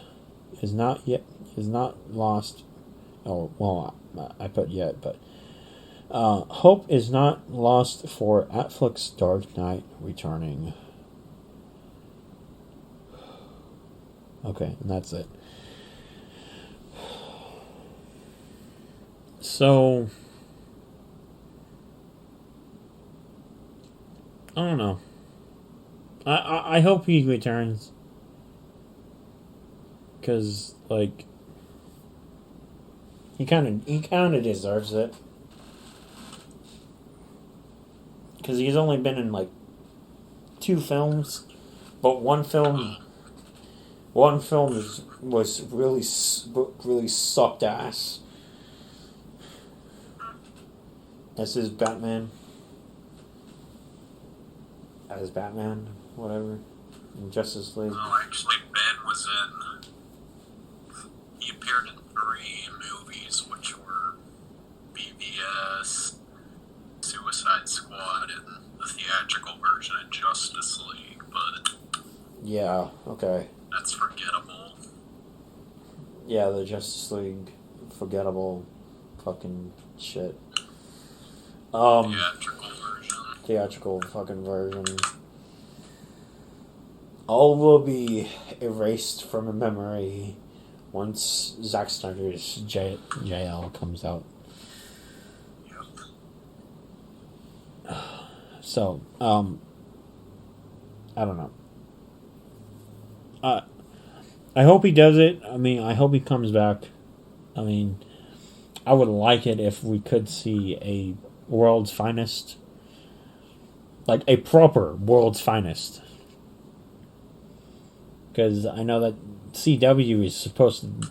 Well, actually, they were supposed to do like a world's finest, I think.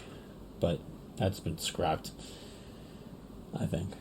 But, like, do a good world's finest movie. That would be nice. And then, of course, having Ben Affleck do his Batman solo movie or miniseries or whatever he wants to do with it. But only time will tell. So it's really interesting. I mean, we got like, yeah.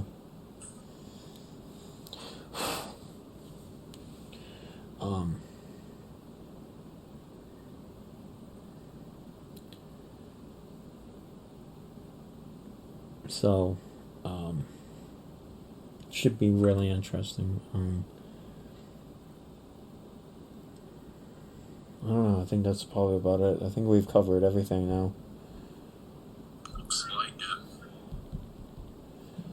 it. So the next recording of our podcast will be. Actually, I don't even know. Will definitely be in February, but I haven't decided just yet. Maybe the first week of February. I haven't decided just yet. So I'll keep them.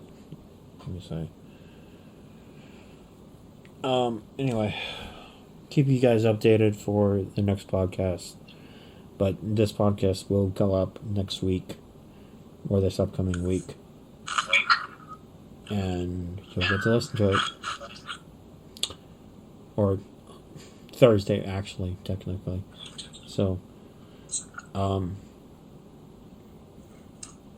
talk to you guys later. And, yeah. DC Marvel Anime, signing out. Spider 22. Bye. See ya.